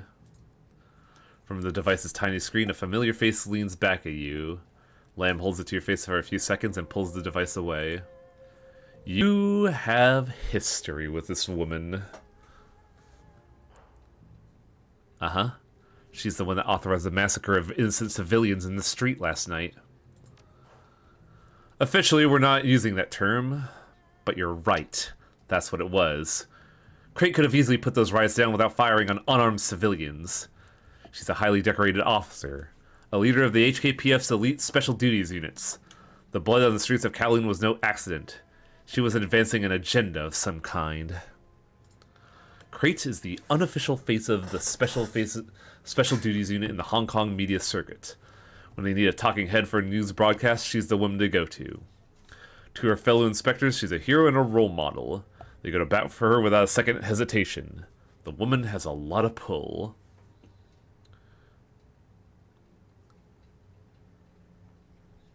Okay, I get it. Where do I come in? We'll get into the specifics later, after you had the chance to mull it over for a while. If you choose to work with us, we'll give you a full briefing on the plan. For now, you should know that Lamb and I were the ones who cleared the APB from your name. We've already helped you in more ways than one. Well, that solves that mystery. Now, we understand that the prospect of working with the police task force could feel foreign to you. And I fully expect that you have questions you'd like to ask. If there's anything pressing you'd like to know, I'll do my best to answer. Here's the big one. Why me? There are plenty of other Shadowrunners in Hong Kong. Other runners don't have a built-in reason to want Crate dead. You do. Beyond that, you're the perfect deniable asset for this job. If you get caught or killed, the SDU will assume that you were here to get revenge for what they did to you. So if I get caught, you're leaving me to twist. How is that different from any other job? Besides, what we pulled from your interrogation has convinced us that we could trust you for this. This is invaluable for people in our position. I want to know who I'm working with in all of this. What are your roles in this organization? I handle the technical side of the investigation. Decking, information monitoring, control, surveillance work, that sort of thing. Chu is on loan from Mitsuhama Corporate. She's a cop just like I am, but her primary responsibility is safeguarding the company's image and financial interests. Wait, Mitsuhama? What's the Japan Corporation doing? Why does the Japan Corporation care about some dirty cops in Hong Kong? The HKPF is owned and operated by Mitsuhama. The company is obviously concerned about what's happening here, so they dispatched me to help Lamb lead the investigation.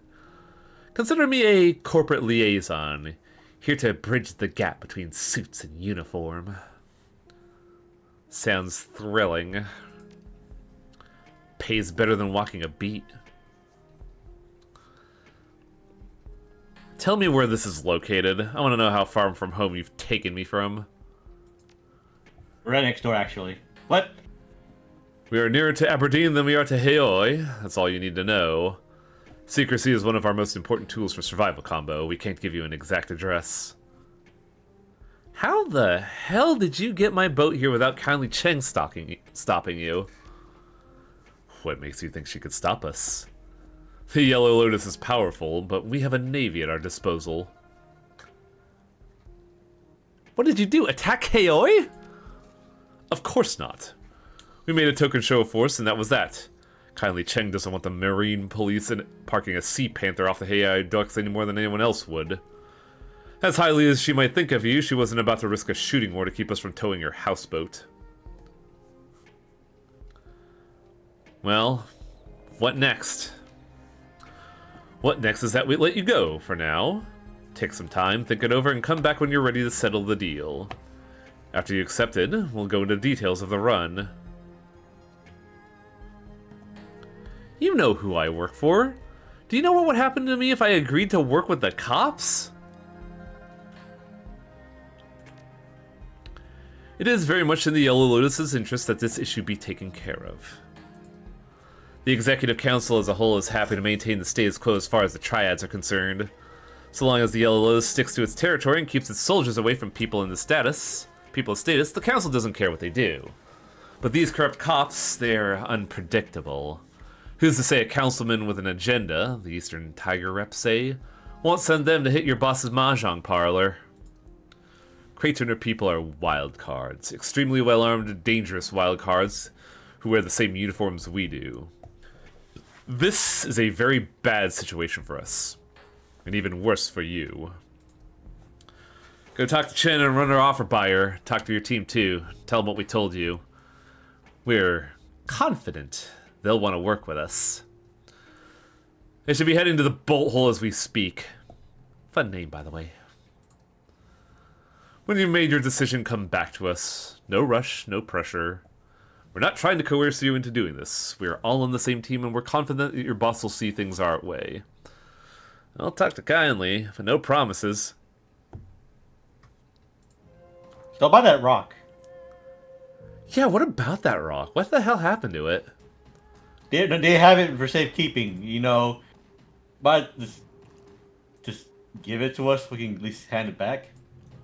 Get it back to your boat. Oh, yeah. Okay. I see the arrow now. I was looking for the diamond. Somehow I don't think we're getting the rock back. As you pass through the hatch and step into the familiar confines of the butthole, you find your team waiting for you. Well, this is a hell of a thing. Gobbet absentmindedly passes a rat from one hand to another. The rodent squeaks and chirps in delight. Yeah, you said it, Gunshow. Had our best day ever as a team. So what's the deal, Combo? Who captured us? Are they really cops or are we dealing with something else here?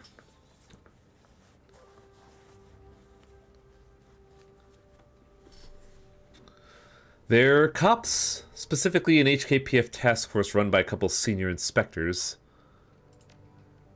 I knew it. This whole thing has HKPF stink all over it. They can dress it up however they want, but at the end of the day, a cop's a cop. So what does the task force want with us? Did they pitch their agenda to you? Funny enough, I think this whole thing is going to work to our advantage.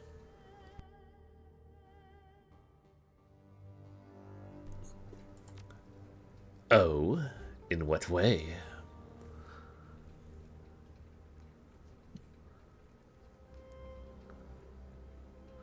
They want our help in trying to bring down a group of corrupt cops. Our old friend Crate is suspected of being a corrupt cop.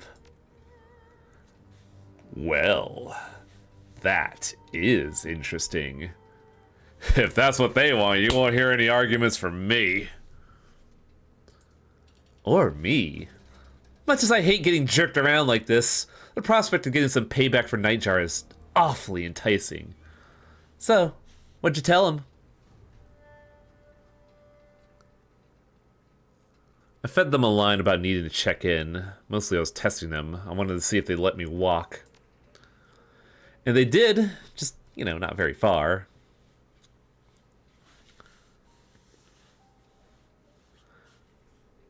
Right, and something tells me that unless we agree to their terms, this is as far as we're gonna get. Obviously, they made it clear that they won't let us waltz out of here. So, what's the plan? Please tell me you got one.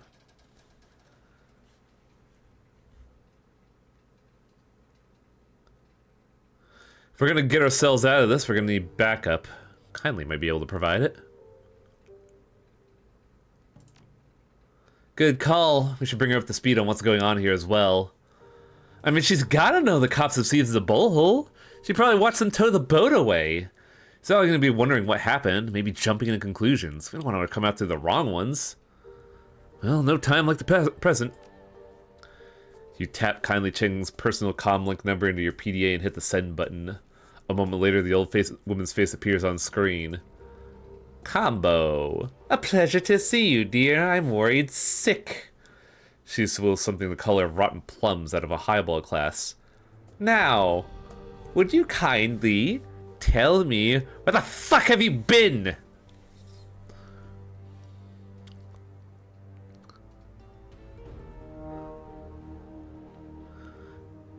The HAPF gassed us on our way of combat pangs. They're holding me out in an impound yard.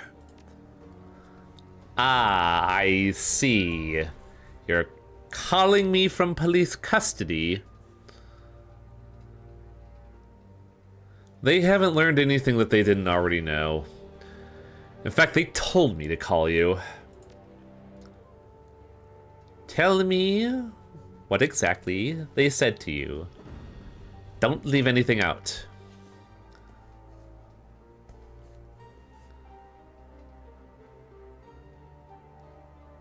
The cops who have me want me to take out Crate.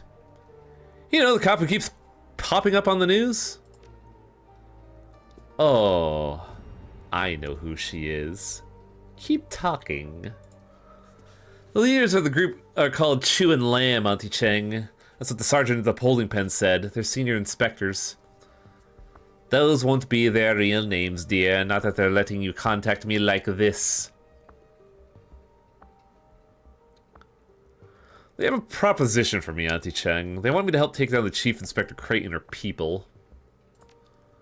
They're after the filth who have ambushed you, then. The ones that killed Nightjar. And Carter.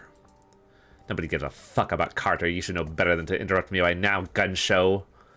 Now be a good boy and keep your mouth shut. Duncan clenches his jaw. He's clearly furious, but says nothing. Alright, I want you to go along with it. Tell him you'll take the job with my blessings. I suppose that follows. You did like Nightjar. That isn't what this is about. Not entirely. I always wanted to get a runner into one of those HKPF secure facilities, but it was never in the cards. Now here comes the task force inviting you in. If you could avenge my sweet Nightjar's death in the process, well, so much the better. Alright, any special instructions you want me to follow? Be smart. Do nothing that could endanger the Yellow Lotus or myself, and report back to me if you see anything that could constitute a threat. Above all, keep your eyes open. Don't trust this task force of yours, whatever you do. I always keep my eyes open. That's why I'm still alive. Good girl. Oh, and Combo, I'm sure that the police confiscated the Kong that you procured from Eddie Tang. The one I paid you to retrieve for me. Get it back. She thumbs a button on her PDA and the screen goes black. Well, guess that's it. We're doing this.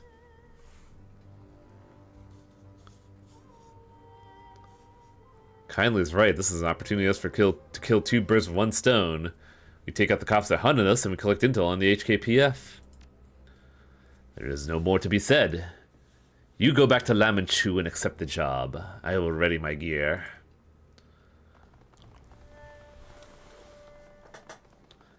And with that, I think that's a perfect opportunity to save and call it an evening. I gotta admit, I'm actually kind of intrigued with the storyline. It's a nice little loose end that they're tying up.